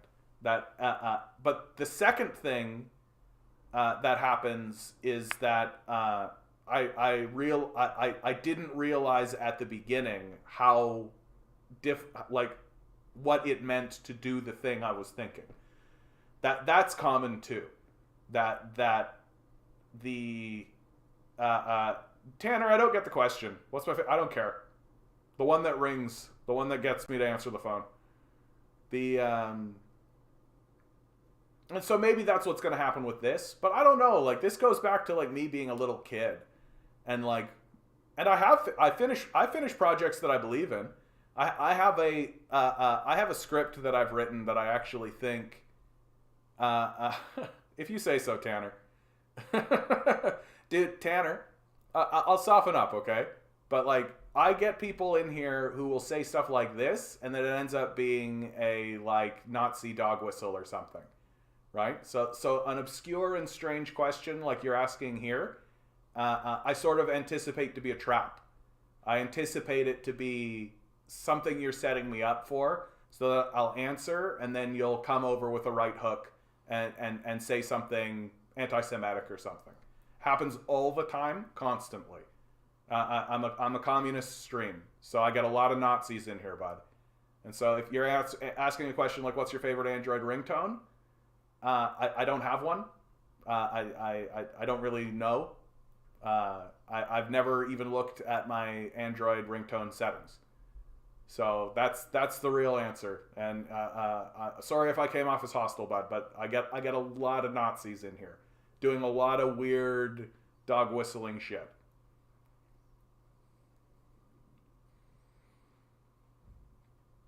Oh, I told one of my kids the other day when they brought it up that the line city in Saudi Arabia was an attack on the United States power. They didn't believe me. Yeah, no, because it what's perfect about Neom? What's perfect about Neom is that it's so weird. Like it hits that kind of like, bro, it's the CIA, man, right? Like it's such a weird thing to do that it's so easy to just say, oh, rich people doing weird shit, right? Oh, look how much money these guys have. They're doing this really weird, dumb shit. Right? It's so easy to say that. And most Americans will just believe that. Right? They'll just believe that. They'll just be like, oh yeah, rich people, they're doing all kinds of fucking weird shit. Like making a giant boat that's shaped like a turtle. There's all kinds of weird fucking shit that these Saudis get up to, man. Like Google, like. Oh, now you're asking questions I don't know, dude. What's the power source for Neom? I don't think it's like Saudi Arabia has some of the largest solar panel fields in the world.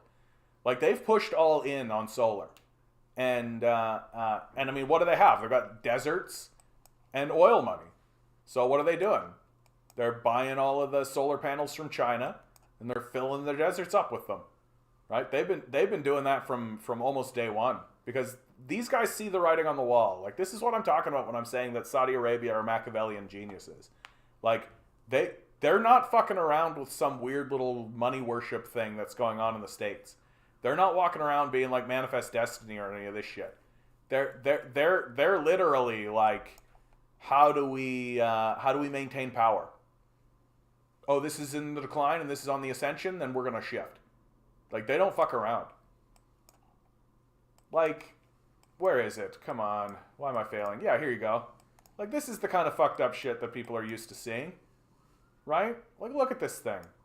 Look at this thing. If I switch it to terrain, yeah. Like, you can zoom this in. You can see that it's like this huge complex that they've built off the coast, right? To shape it like a palm tree. And just cuz. You know, just cuz. And they've built a lot of them, right? Here's another. Joe Swanson's garage. You know? And so you could take a look at something like Neom and just be like, it's just rich people. Just rich people doing dumb shit. Right? When I think from this perspective, I just saw it. Yeah, their plan. I thought that it was going to be further north than this, but I think what they're doing is wise, where they're going to build it in here and just connect it right there, right? Right under. Or maybe by a bridge. We'll see. And who knows? Maybe their plan is to create some kind of larger structure here. Maybe do something to actually cut this off. Right? Can you imagine if they created like another kind of Suez Canal situation, but it was owned by China and Saudi Arabia exclusively? They could literally create a situation where they could cut the United States off from trade through the Suez Canal if they wanted. Right? Create another trade blockade or another opportunity to do something here. Right? That'd be a thing that Machiavellian evil geniuses would think of doing. That looks awesome, but isn't it a waste of money? Are you talking about Neom, or are you talking about this, dude? Which thing are you talking about when you say that? Because if you're talking about this, I tend to agree with you. That this is more or less just rich people. Yeah, these are just rich people being assholes, dude. Like, these guys have, like, hundreds of billions of dollars. Like, these guys have more money than a single individual would ever be able to spend if that's what they set out to do. Like, so they're just doing this to be like, yeah, I want it. Yeah, I want it. The Koreans literally built a turtle ship to fight off Japanese samurais in the 1590s. Sick. Yeah, well, you gotta do something to fight off Japanese samurais. Do you think the line will affect migratory animals? Yes. Yes, dude. Like, there's no way it won't. Like, look at this thing. There's just no way it won't. To be fair, though, you look at the terrain. Like, how many migratory animals do you think are actually going through this terrain? You know? But for sure, if there is, like, a pack of mountain lions or something, like, that's going over this line, it's going to... But it's for sure going to be disruptive. Like, it's not possible that it's going to be anything but disruptive. And it's just very difficult for me to perceive this. I don't know how anybody would think it's anything other than a way to connect Saudi Arabia to Africa with the help of the Chinese. Like, that's obviously what it is, right? Like, why do you think America is getting all fucking involved in Somalia and Ethiopia and this region? Like, what do you think's happening there? Why do you think Saudi Arabia is fucking up Yemen? What do you think's happening right here? Right? Like, why do you think there's all this shit that's going on right here? It's because Saudi Arabia is trying to connect a system into Africa to sidestep Israel. That Israel exists as a United States military base, but also has a major function in that it completely blocks by land anybody actually getting a formal trade route through Israel into Africa, right? And so if the Saudis can actually do this and connect something at any point in any way, anywhere on this coast into Africa, they can sidestep it. And that's a huge, huge, huge problem. What's in Africa? Tanner? You just asked the golden question, my friend. Opportunity. Beto B coming over with the left hand. I was about to launch into a whole thing, but yeah, I suspect China has a port in Israel. Like, China has a very clear policy when it comes to human rights shit, which is that's an internal problem. That's a you problem. You've got a thing going on internally. You deal with it. We're not going to be involved in it. We're not even going to elicit we're not even going to comment on it. So what's in Africa? Resources, land, people. And China sees, like, the difference between China and America is that China looks at Africa and says, here is an undeveloped continent that needs to be developed to gain access to resources in order to improve not only the quality of life of our own citizens, but also the quality of life of the citizens of Africa. Whereas America goes, we want to throw children into cobalt mines. How do we get that shit done? Like, for real. And so China is connecting. I'm going to show you this, dude. Tanner, do you know about the Belt and Road Initiative? This is nice. This is nice. Let's have somebody. I don't know if I've ever seen you here before, by the way, Beto, but I got to tell you, that's a really good first comment, dude. That's a really good first comment. The Belt and Road Initiative is actually the center of global geopolitics. Most of what's happening in the world today is actually centered around China's Belt and Road Initiative. That it is a beautiful plan, I'll tell you that. What you're looking at here, all the red line that you're looking at is line that is already built. This is an older map, so I need to find a more updated map. This is a map from 2008. Excuse me, 2018. So this map's 4 years old, which means that it's outdated pretty significantly, frankly. And I should dedicate myself to finding a new map. But in any case, the red rail line, as you can see, right, runs from China all the way up into Russia and all the way down into Belarus from Moscow, into Minsk, then into Warsaw, then into Berlin, and into the rest of Europe. This is an enormous threat to the United States because it has made most of the world shift to China being the number one trading partner. And that's a huge threat to American power in the world and American hegemony. And China views what it's doing as not only a method to enrich itself, but also as a method for other nations to develop and enrich themselves as well. That they embark on something called win-win diplomacy. And that by developing their neighbors, they can develop trade partners and gain access to resources and arrangements and institutions that didn't exist previously. Africa is a bit of a problem in regards to this issue, right? That Africa can only be connected by land through Israel. And so that means that to trade with Africa, to set this stuff up in Africa, and you can see they're already planning. The pink means plans, but red means lines that have already been built. So they're already building rail in Africa, right?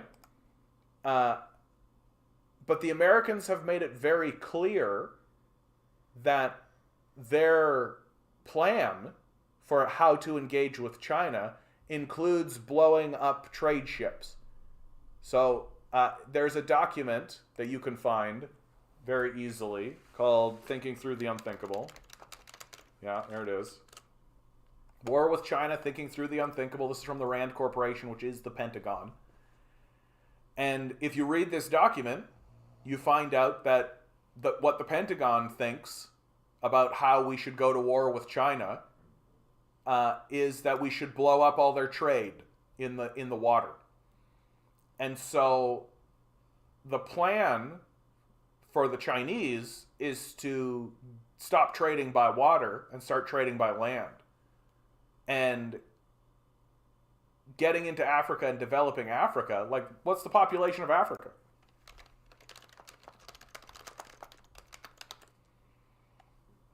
$1.2 billion people.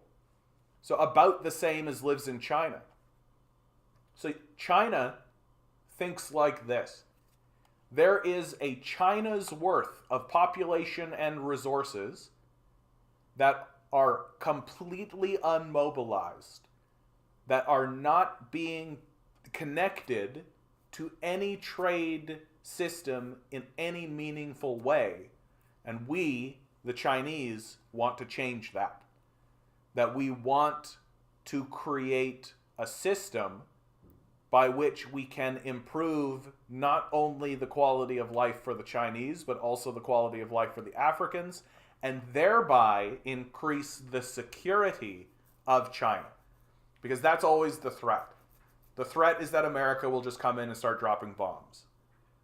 Why would the states blow up the water trade, though? Would they be punished for it because it's obviously illegal? Well, once you get up to this level of politics, there is no such thing as illegality, really. That who is going to enforce anything, right? Like that's the hard truth about geopolitics. How do you actually punish someone? Like, what George Bush did when he invaded Iraq was obviously illegal. The United Nations declared it to be illegal. George Bush literally said that he didn't care that it was illegal. That you're with us or you're against us. This sort of stuff. And he went in and did it anyway. Well, what happened to him? Last I saw him, he was on Ellen. No, yeah, so exactly as you say, right? No one's going to enforce anything, but China would be like, well, the fucking do something in return or something. Yeah. And that's generally how it goes, is that there's kind of a tit for tat sort of thing that tends to happen. But you have to understand the seriousness of what's actually happening, right? Because what is actually happening is dramatically serious. It is a shifting of, like, we are entering a new era, and there's no other way to describe it. That for the last 80 years, if not longer, America has essentially been the only power on the world stage that really mattered. That they were able to create an international trade system and enforce that international trade system so that every other nation had to trade on the dollar. So what this means is that if Brazil wanted to trade with Botswana, right, they would have to trade in dollars. And so the production of Brazil and the production of Botswana resulted in financial success for America, and America did nothing to gain it. So essentially, America for the last 80 years has been enjoying a situation in which they've been getting paid for nothing, which is classic capitalism. Figure out how to get paid for nothing, right? Passive income, all that fucking shit. And and that's coming to an end. That's coming to a serious and dramatic end. That there's an organization now called BRICS, which China, India, Russia, Saudi Arabia, and Brazil are all members of. They're beginning to trade outside of the international system, the American international system, like the IMF and all of that. They're erecting their own institutions. They're doing their own stuff. They're putting forward their own stuff in order to sidestep this American system, and they're going to begin trading in yuan or rubles or renminbis. There isn't yet one single emergent currency, but the fact that they're willing to trade in any currency other than dollars shows you that there's a dramatic shift. And Putin has outright said that we're shifting into a multipolar world where it's no longer one power that dominates everything, that there's going to be several centers, that China and Russia, and of course he believes Russia will be one of them. And what this means for America is it means that they're not going to be getting paid for nothing anymore. And so then the question becomes from the American, why not trade in their own currency though? Why not buy something from another country in that country's currency? Because the Americans, the one advantage that the Americans have is their military. And if you try to do that, they will blow you up. And they have, and they will, and they do. A big reason why the invasion of Iraq happened is because Saddam Hussein was beginning to trade in euros. You look at the history of South America, right? Try to trade in a currency that's not the American dollar. See what happens, right? You get overthrown by the CIA. You get couped. You get lynched. You literally get a bombing campaign happen to you, right? You get a blockade, literally a cruiser right outside your port. Like, try. See what happens to you. Libya, thanks Adam. Libya literally just got blown to pieces because that's exactly what they tried to do. But now it's different. And it's different because America knows that it can't I mean it's smart, don't get me wrong, but it's evil. Like, it's evil. Like, there's no defending it from a moral position. Like, but it's ending. So putting that conversation aside, it's ending, right? This process of exploiting the rest of the world's weakness and blowing it up if it attempts to do anything else is ending. And yeah, it's tyrant-like. Thank you, Tanner, for recognizing that. And so regardless of that, that's ending. And so the question then becomes, oh, okay, well, what is the United States actually have to offer the rest of the world? Because it's no longer getting a free lunch. That's over, right? And it's going to end soon, sooner than you'd like. And so what does the United States actually do? Well, it doesn't have a manufacturing base anymore because it gave it to China and India, right? So it doesn't actually manufacture anything. It doesn't create anything. It doesn't design anything. It's fallen dramatically behind in terms of tech research, in terms of that kind of thing, because its institutions are so corrupted and so worthless. Its citizenry is wallowing in student debt and poverty, and so it can't actually do anything in terms of intellectual discovery, because the citizens are too busy taking jobs with corporations to, try to make hair dye more better, instead of actually figuring out things like quantum computing or how to make stronger products or stronger ideas or anything like that. People are just wallowing in this corporate dumb bullshit of like, how do we make a prettier makeup or something. And so what we're entering into is a world where the United States dollar and the United States system of finance is in a sharp and sudden decline that they will not recover from. Right? They will not recover from. And at the same time, they don't produce anything anyone wants to buy. So, the United States strategy going into this situation is to try to slow down the organization responsible for at the center of this decline, and that is China. And so their strategy is, well, we can slow down Chinese trade if we destroy their trade capacity. If we go to war with China and we destroy all their trade ships, that will slow them down. I would never survive. That's very kind of you to say, Tanner. I appreciate that. I would never survive as a social studies teacher, because if I said this in a public school, I would immediately be fired. Even though all of it is verifiably true. It's off the curriculum.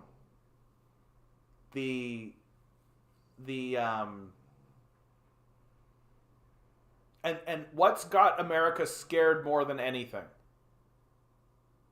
and really terrified, and they know it. They know that this is the truth, is that there will be a moment sooner than we like, sooner than the Americans like, definitely, where the Chinese military will become unassailable. Because the Chinese have made enormous advances in quantum computing.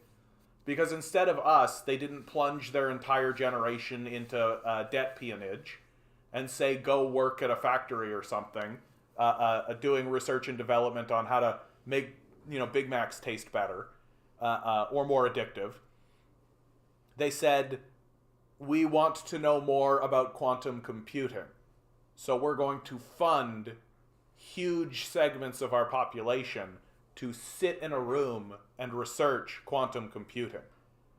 And so also thermonuclear energy, yeah, absolutely, fusion energy, fission energy, they've been making huge strides. They literally turned a reactor on that burns hotter than the sun in China for a period of time. So the things that are happening in China are major advancements that make what the United States has been doing over the last 50 years look like baby's first try at technology. And the quantum computing side of it is terrifying the United States military, because what it means is that Chinese computers will move 10 to 100 times faster than American computers. And what it means, literally, is that if America shoots missiles at China, Chinese computers will be so fast and precise that they'll be able to hack the missiles in the air and blow them up before they even reach them. If America sends battleships towards China, they will hack their systems and leave them dead in the sea. That's why this quote-unquote cybersecurity concerns are so prevalent in the society today, because that's what America is terrified of.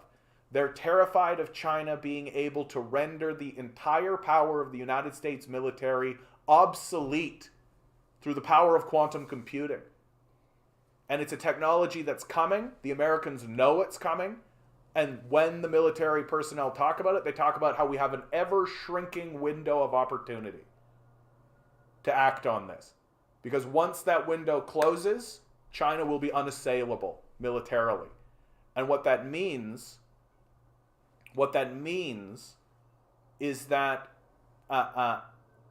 they will have to engage with China diplomatically. And the United States doesn't know what that means. It doesn't have the capacity to interact with anybody diplomatically. It barely knows how to interact with itself diplomatically. That at the end of the day, the United States is basically a group of screaming monkeys with nuclear bombs. Doesn't understand what diplomacy is or how it works. And so what's going to happen to America is it's going to be shunted into the corner while China, India, Africa, and Russia build the new world.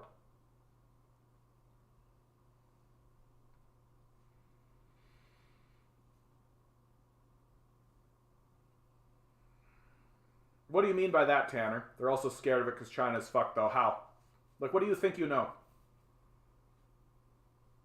Right? And I say, what do you think you know? Because we have an enormously powerful propaganda system. Right? We've got an enormously powerful propaganda system in the United States.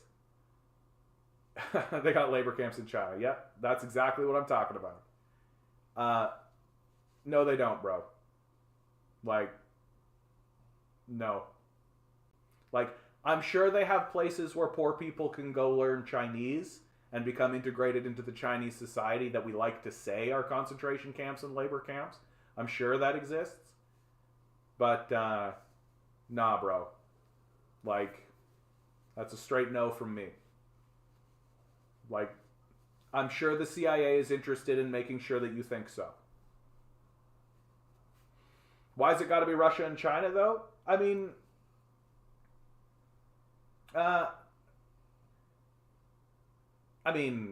a big reason why I call myself a communist is because it works. Like, obviously it works. You take a look at the history of China, right? And the history of the Soviet Union. Like, it obviously works. Like,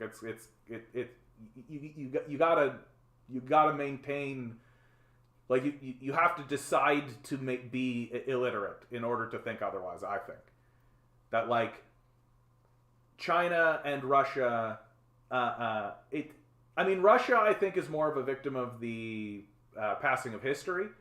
But China is the one that is really on the path of self-determination. That Russia is making decisions for self-preservation. China is making decisions for self-determination. I think that that's absolutely the truth.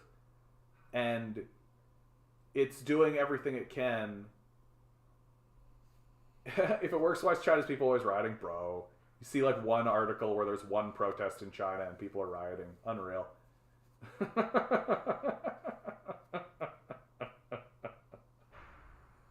Always rioting. Come on, man. Tanner, come on. We had a good thing going on here, bud.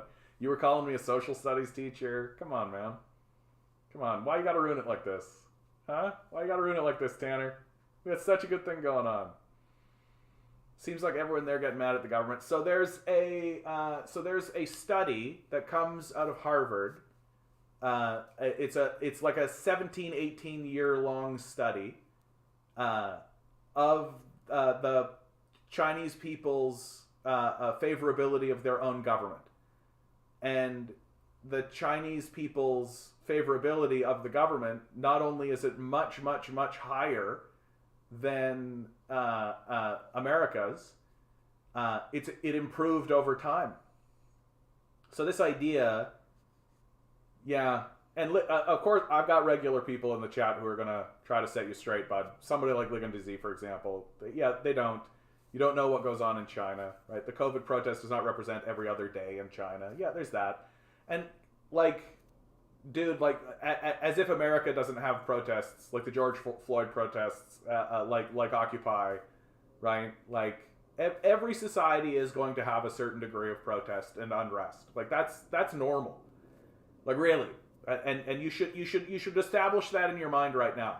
It is normal that there are going to be protests and there are going to be civil disputes. It's part of being alive in the world. It's normal, right? Well, then why bring it up? Why point it out? Why is China special? Why does that mean China is less than?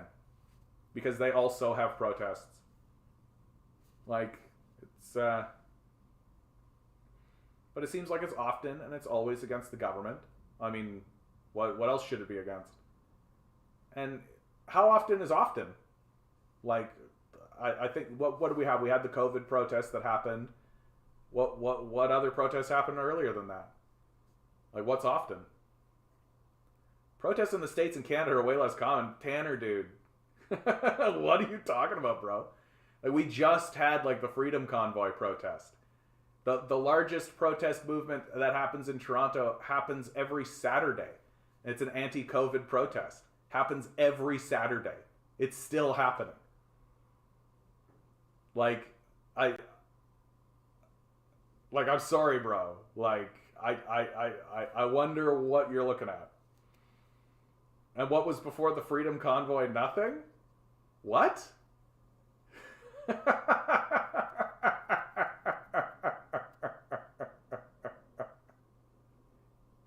Where were you during the Occupy movement, bro? What happened? What was going on in your life before the Occupy movement?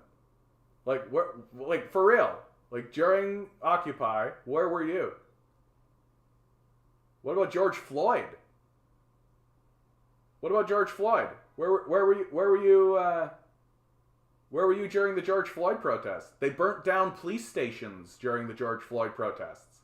Where were you during all that? Bro. Like, this is the hill you want to die on, bud? You want to die on this hill? Explain that.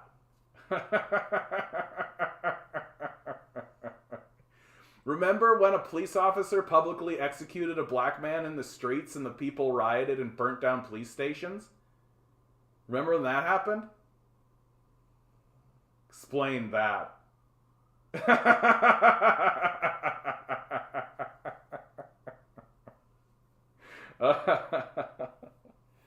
Oh yeah, January 6th? Remember when a group of people tried to overthrow the government? Stormed the Capitol buildings with weapons? People were defending themselves and blockading doors? Remember when that happened? Explain that!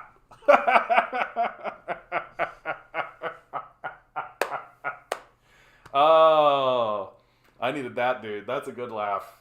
Explain that.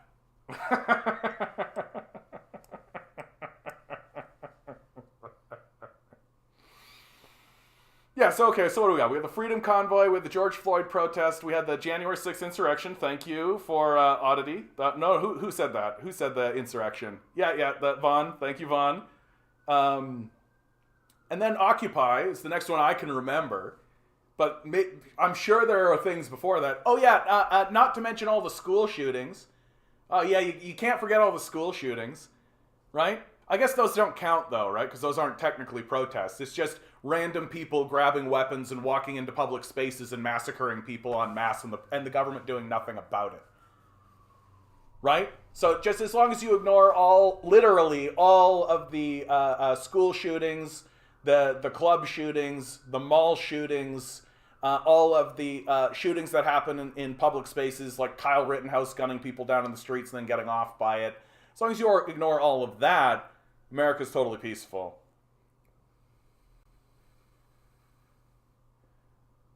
What is Occupy?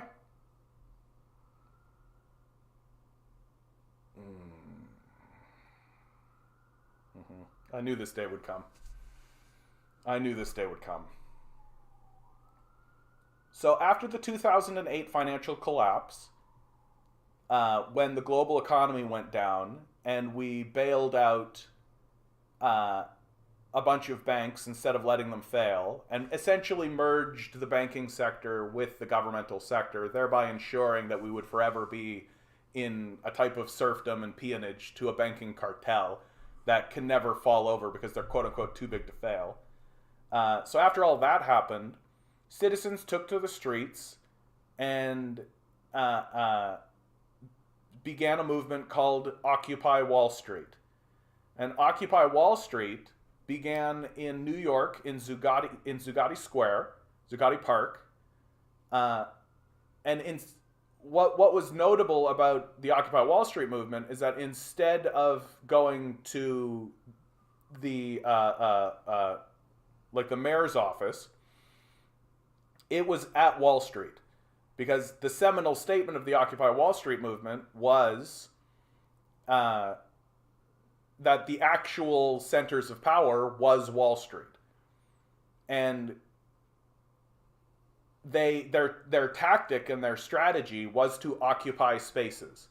There's one of the big reasons why we have a articulation about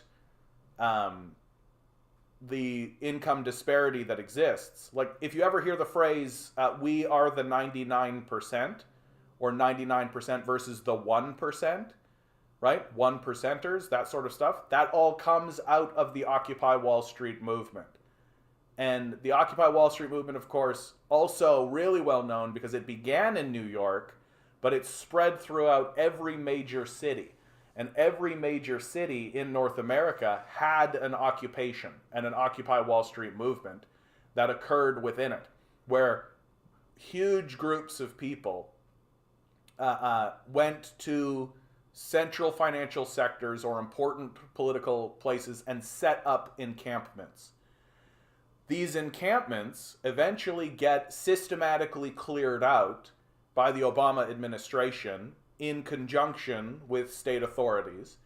And they, all at once, over the course of a couple of days, clear out all of the encampments and ensure that they can no longer return. And that's essentially the end of the Occupy Wall Street movement. And that happens, I want to say like 2010, 2011, around that time. And it was a huge protest movement. A massive, and also very illuminating in regards to the disregard that our power structure has towards the citizens. That it made it very clear that the power structure was not going to respond rationally to the needs of the populace.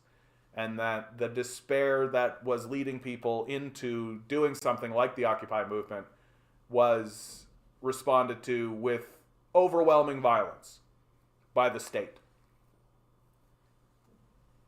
Yeah, that's sort of what I assumed, Tanner. Like, I assumed that you were like 7 or around that in that time. So you're just learning.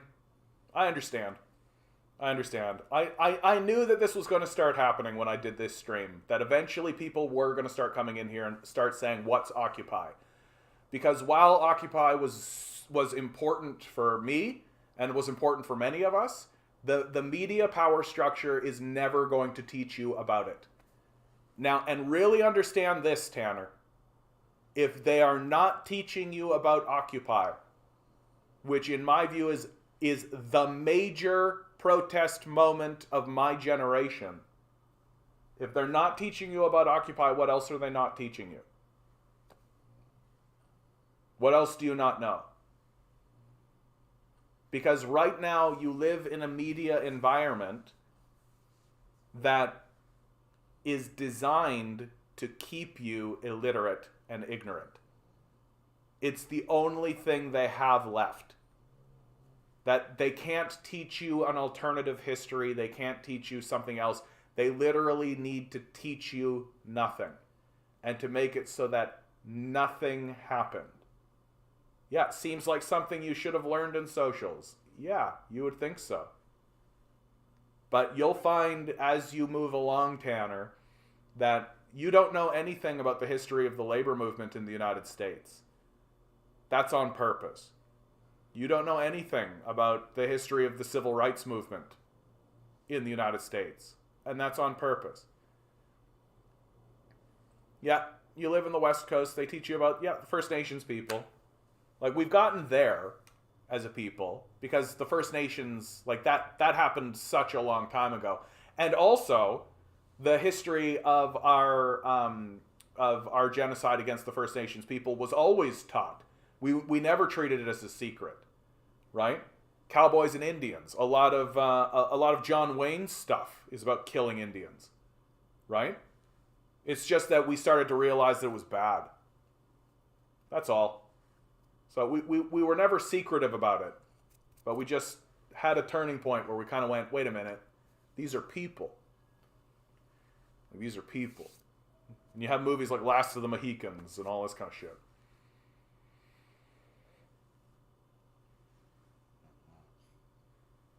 So when Occupy happened, was it reported en masse as it was happening? Absolutely.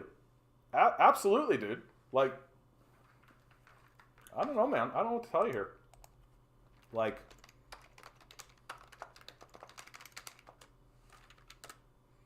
this is a major political moment that occurred. Like, thousands and thousands and thousands of people were in the streets.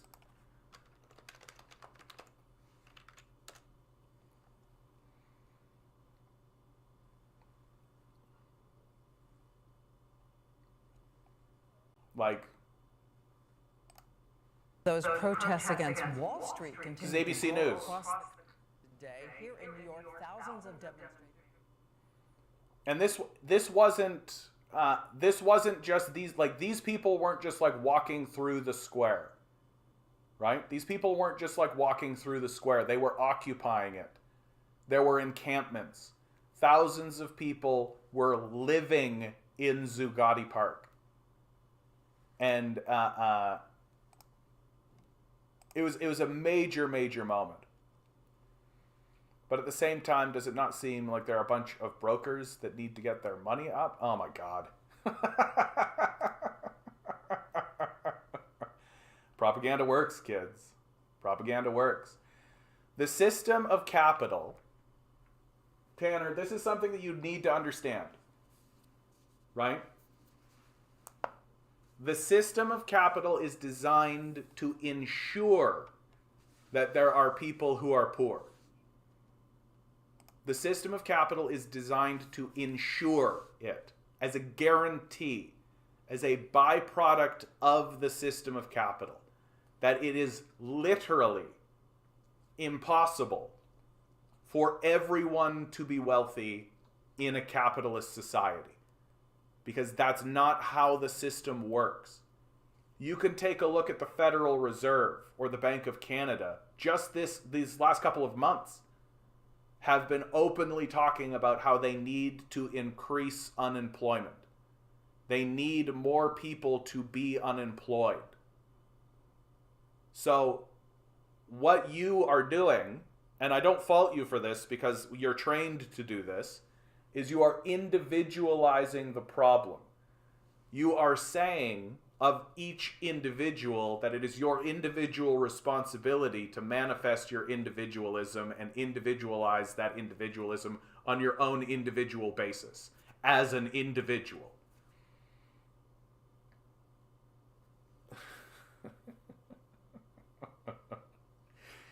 But then if everyone had the same amount of money, how am I supposed to have a nice big house? Yep. There you go. There you go, Tanner. That's what it's about, eh? You just want a nice big house for yourself. That's it.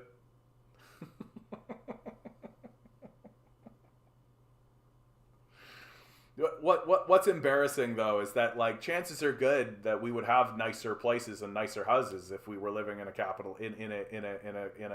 a communist society. That a big reason we're in the midst of the housing crisis that we're in now is because capitalists are hoarding housing. They're just treating it like another currency. And so they're just hoarding housing and keeping it to themselves. Like that's a big reason we're having the housing crisis that we're currently having. Yep. Okay, keep going on about the individual thing. Thank you, Tanner. Because that's exactly what you believe. It's an individual's responsible to get their bread. So, Tanner, I'm going to confront you with the truth of your position and why it is incoherent.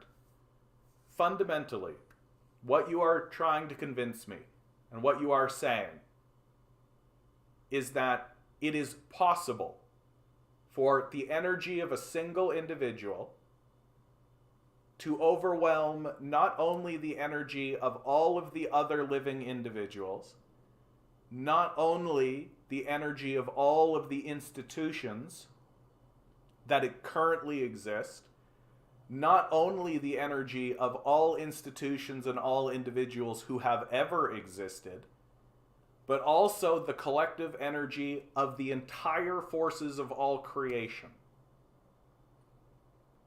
You are genuinely attempting to convince me that one person, through their own individual acts, can stand up against the universe itself and win. You will forgive me if I don't take that position very seriously.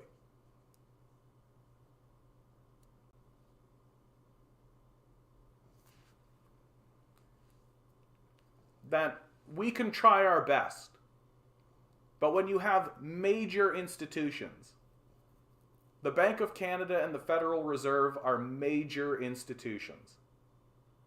And when you have enormous power structures and enormously wealthy people who are completely incentivized to ensure that there is a system of poverty and homelessness structurally baked into the system, you cannot turn around and say it is up to the individual to get out of that situation. It would be like saying to a drowning person in the middle of the ocean that the solution to their problems is just to swim harder. Especially if you're saying it from atop of a yacht full of rowboats.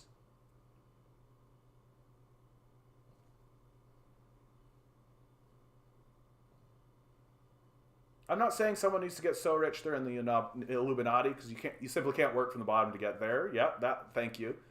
But you can build enough wealth for yourself to get the nice house. No. You are misunderstanding what I am saying, and I respect why. Because it's difficult to accept as truth that the system you live in has this cruelty baked in. And it is cruelty, and it is baked in. That it is not only possible or likely to occur, but guaranteed as a byproduct, designed and baked in as an assurance in the system of capital. That if there were no homeless people, the system of capital would begin to create them on purpose. Because that's what it does. It creates homelessness. Is the reason for that because if everyone is rich, then no one is rich? That's a bit... I think you're in the right line of thinking there, but that's a bit abstract, if you understand me. That's a bit like, oh, I reflect how I feel based on how other people feel. That's a bit philosophical and abstract. As a Marxist, I keep things very material. That the reason why you want homeless people and poor people is so that you'll have people who are so desperate that they'll do any job you tell them to, at any price you tell them to do it at. That's the reason why it's done. So that if I, a rich business owner, want to open up a business somewhere and I want labor to be cheap, well, I'll have a cheap labor pool. It also serves to suppress wages, because you can always point at the homeless people and point at the poor people complaining about their wages and say, you could be homeless. And in fact, we're guaranteeing that that's the case.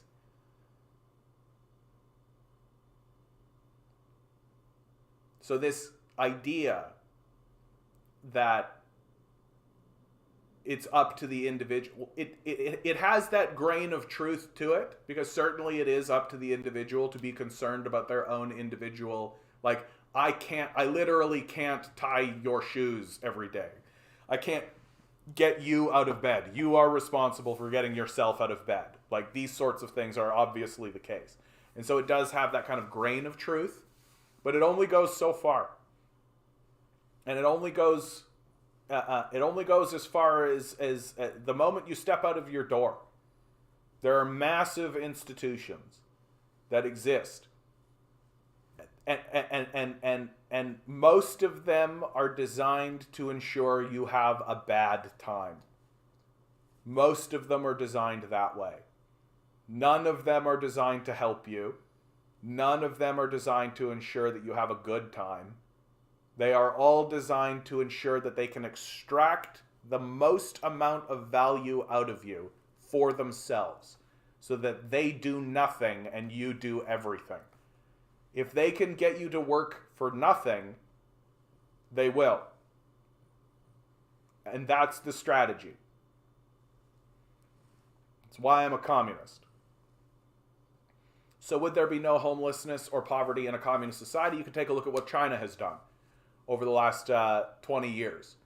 That China has literally lifted 800 million people out of poverty, or 80 million people out of poverty over the last, and that's across the board. Everyone agrees. Even the capitalist countries agree that this has happened. That they have spread wealth into the society with such rapidity and so quickly that they have lifted everyone out of the state of poverty. In the Soviet Union, they built what's called the Soviet blocks that everyone makes fun of because they're like, oh, Soviet architecture is so brutal. Well, you know what's brutal? Homelessness. Communist Libya. Gaddafi famously said that he will not give his own father a home until every Libyan is housed, and he did it. And that's why they killed him. The communists eliminate poverty and they eliminate homelessness. That's if you're not doing that, you're not really a communist. When I think of China, though, I think of people living in shitty rice huts with no plumbing. Tanner, with all the love in my heart,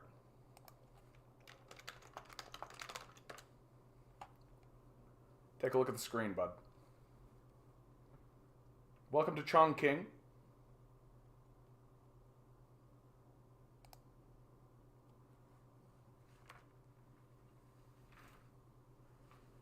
Welcome to China.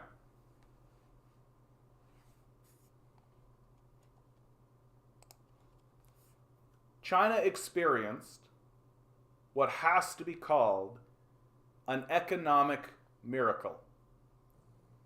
That in the space of 40, maybe 50 years,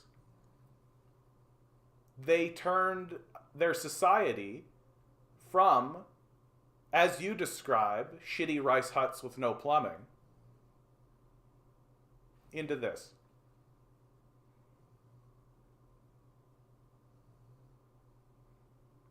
You're biased right now. Show me the villages where they have no running water and insulation. Where?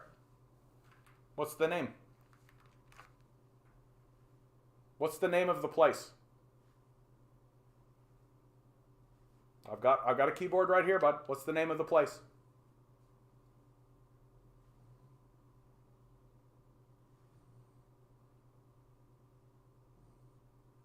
No, that's right, Tanner. You don't know. No, that's right. You don't know. That's fine.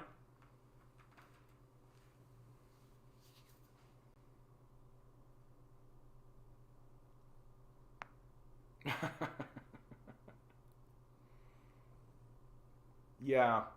I'm rather fond of this isn't my favorite one. One of my favorite ones is sometimes I literally just put this on. It's a bit touristy, but I feel like I am a bit of a tourist anyway. Here's Wuzhen, China.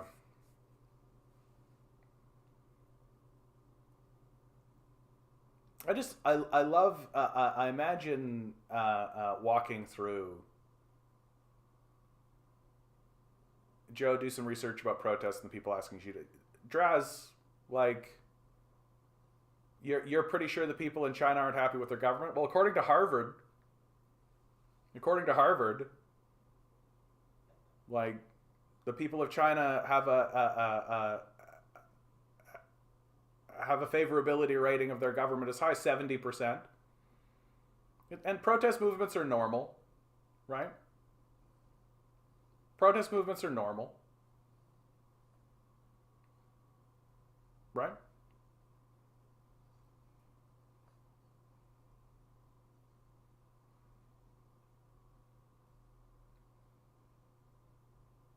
Hey, Red Rebel, how you doing, bud? The Fourth Reich USA always had been a criminal that starves most of the world or bombs it for profit. I can't stand capitalism. Want to get out of the West as soon as possible. I mean, yeah.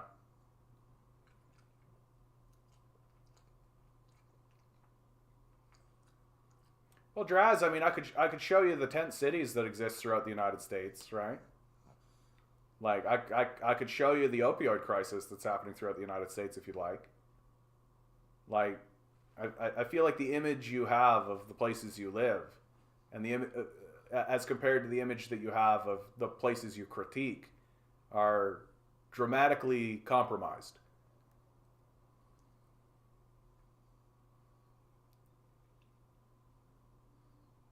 Oh, construction, that's good work. Construction is good work, you know? And you know what's good about construction, Tanner? Is that you're building something. Like, that's the truth. And no one can take that away from you, you know? I know that when I did a bit of construction work, that was always my sense. That it was hard work.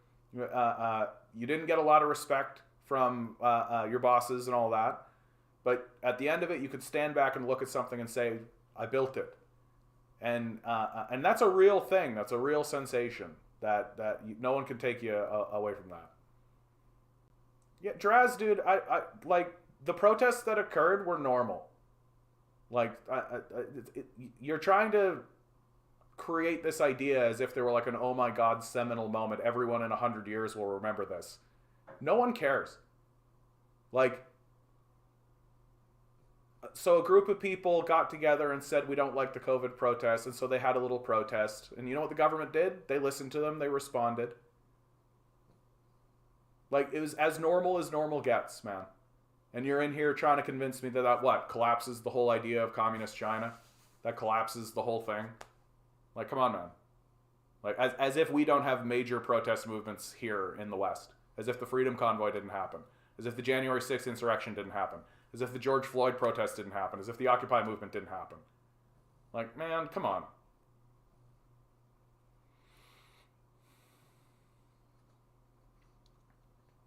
Yeah, you work for criminals who support war criminals. Yeah, Draz, it's the definition of normal. Like, protest movements are normal. It is normal for a citizenry to come together and express grievances through public protest. It is as normal gets. It's like the backbone of society and civilization. It is the moment when a culture reveals whether or not it is capable of being civilized or not. Really. It's as, and if it's not normal, dude, then what do you think about the protests that are happening throughout, like the Freedom Convoy protests that just happened, the George Floyd protests, the Occupy movement, the January 6th insurrection? We literally just talked about this with Tanner. Right? If that's not normal, then what are we?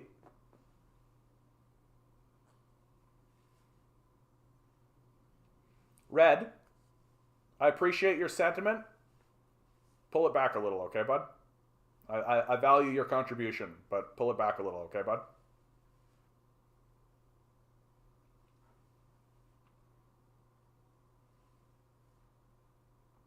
Did you know the United States still has an epidemic of hookworm? Really? Seriously, hookworm. Easy eliminated with the barest amount of investment, but we still have it. Hookworm? Bro. Hookworm.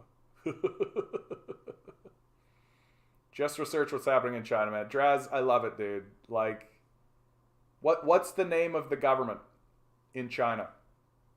What's the name of the organization?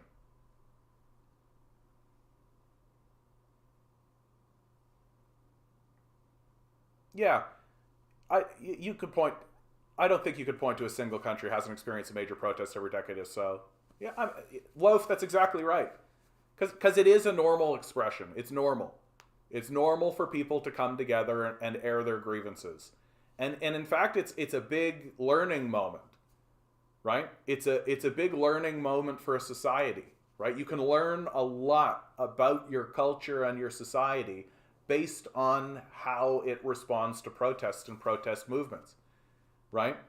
That that I love it.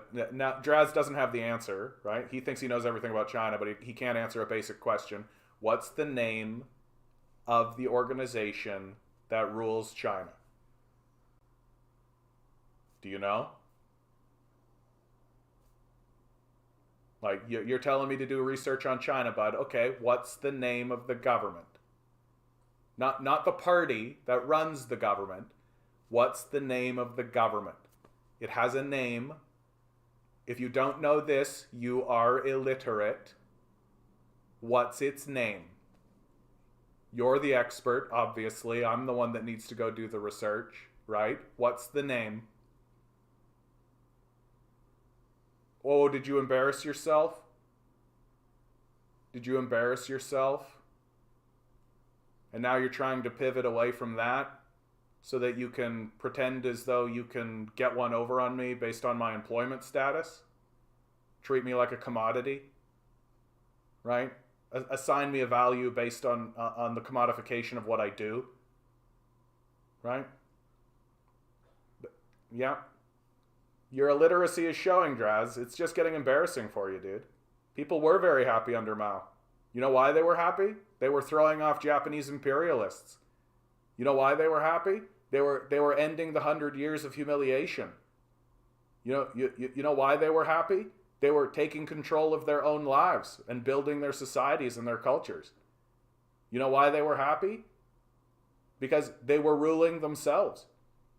And Mao Zedong fought a war, fought off the imperial powers, succeeded, and industrialized the society in a single generation. What Mao Zedong achieved was staggering. Like, if you were living in a society that was undergoing the changes that happened under Mao Zedong, you would be screaming about it. You'd be over the moon about it. You'd be dancing in the streets about it. But you don't actually know what happened because you don't know anything about China. You're the definition of illiterate.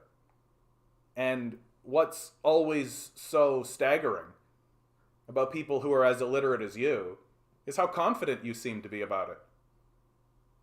Like, the confidence you have in your illiteracy is what is so staggering to me.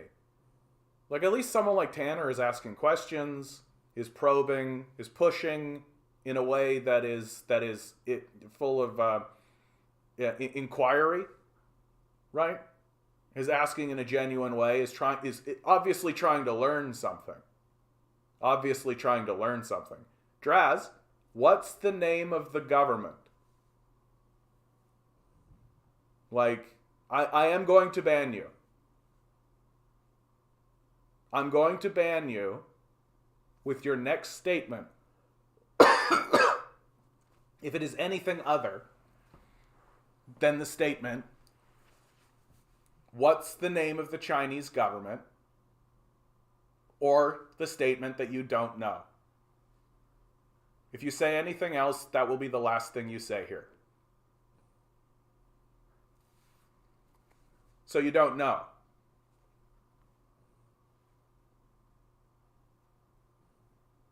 So you don't know. And I'm the one that needs to read up, eh? I'm the one that needs to do the expertise, right? I'm the one that needs to learn about what's going on in China.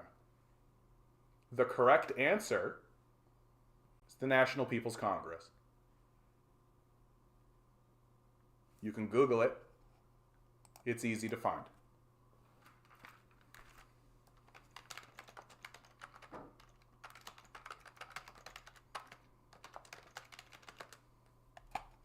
Here you go. Read up. Learn something. There's its structure, right? These are the seats that people elect to the National People's Congress. Here are the parties that exist within the National People's Congress. This body elects an executive body, right? There it is.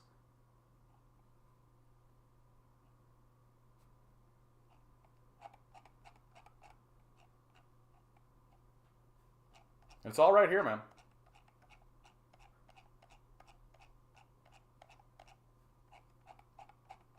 Read up.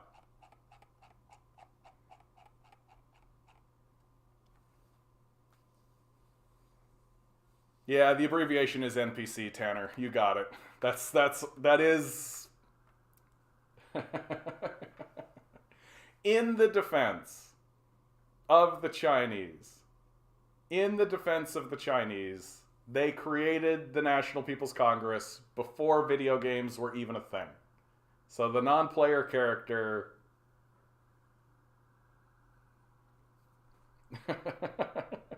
it is true though. You're right, dude. It's funny.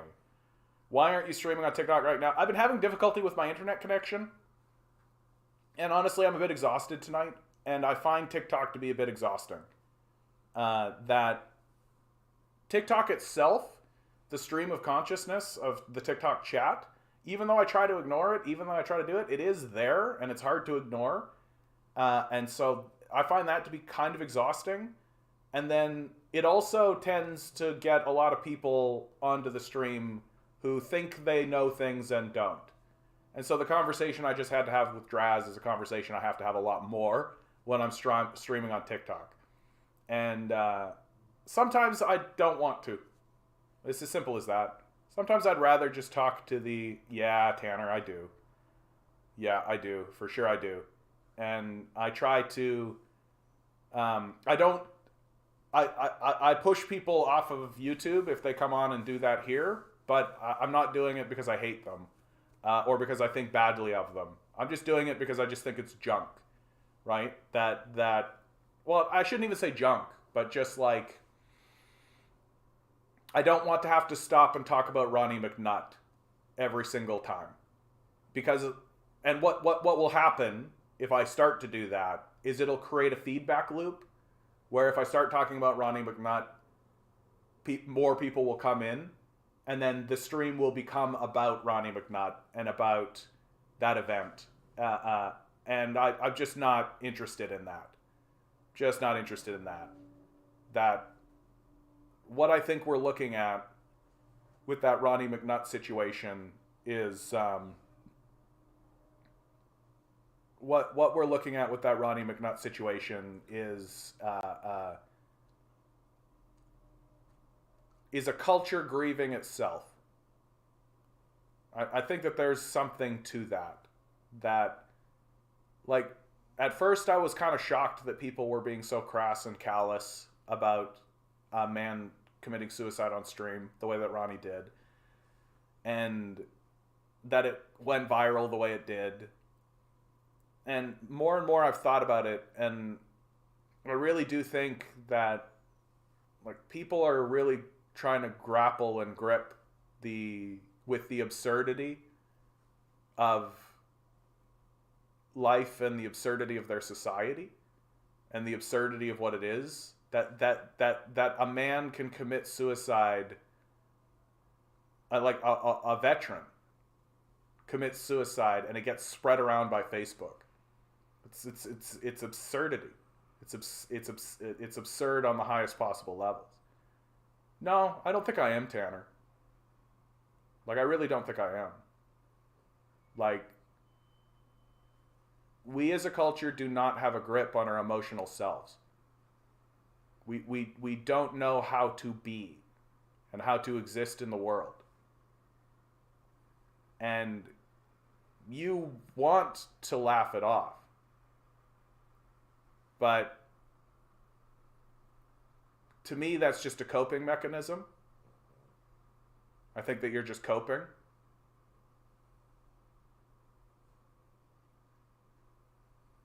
And I think that's what everybody's doing. that they're trying to turn it into a humorous thing to find the catharsis that is eluding them. Because why do it otherwise? If it's nothing, well, who cares? Then move on. But it's not nothing.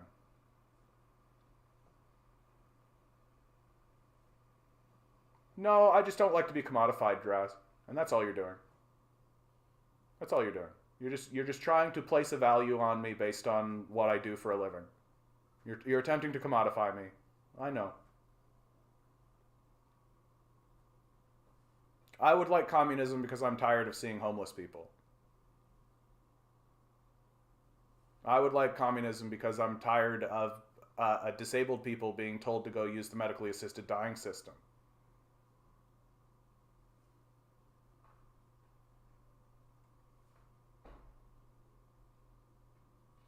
Like, would it change your opinion of me if I said I made $100,000 a year? Or would it change your opinion of me if I said I made $20,000 a year? Would it change your opinion of me if I said I worked 3 jobs? And I'm sorry, so what if I do? So what if I don't have a job? So what if I don't? So you want to badger and belittle somebody who's drowning because they're screaming for help? Is that what the conversation's about? That you walk by drowning people screaming for help and say, yeah, of course the drowning person would scream for help, and just carry on your merry way? Is that the type of person you are? Seems like.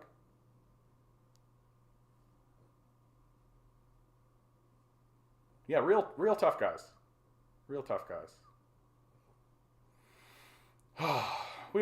I'm way over time. It was a very enjoyable conversation we were having, Tanner. Oh, Tanner, people who don't have a job typically contribute less to society. What does it mean to contribute to a society that's destroying itself?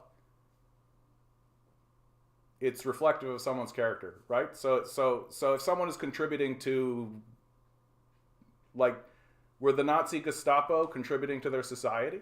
They worked really hard.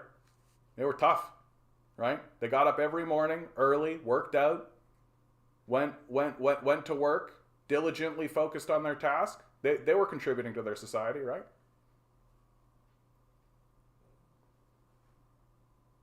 Just because someone's doing something doesn't mean it's helping.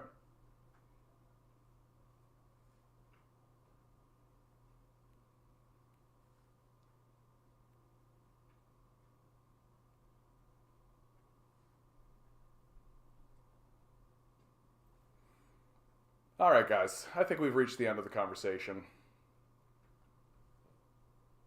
Always remember, guys, each and every one of you is a quantum being walking around in quantum energy. These billionaires are spending hundreds of billions of dollars in the hopes you'll never realize it. You'll just stay the good little commodity they need you to be. Rebel. Revolt. Repent. Good luck. We're going to need it.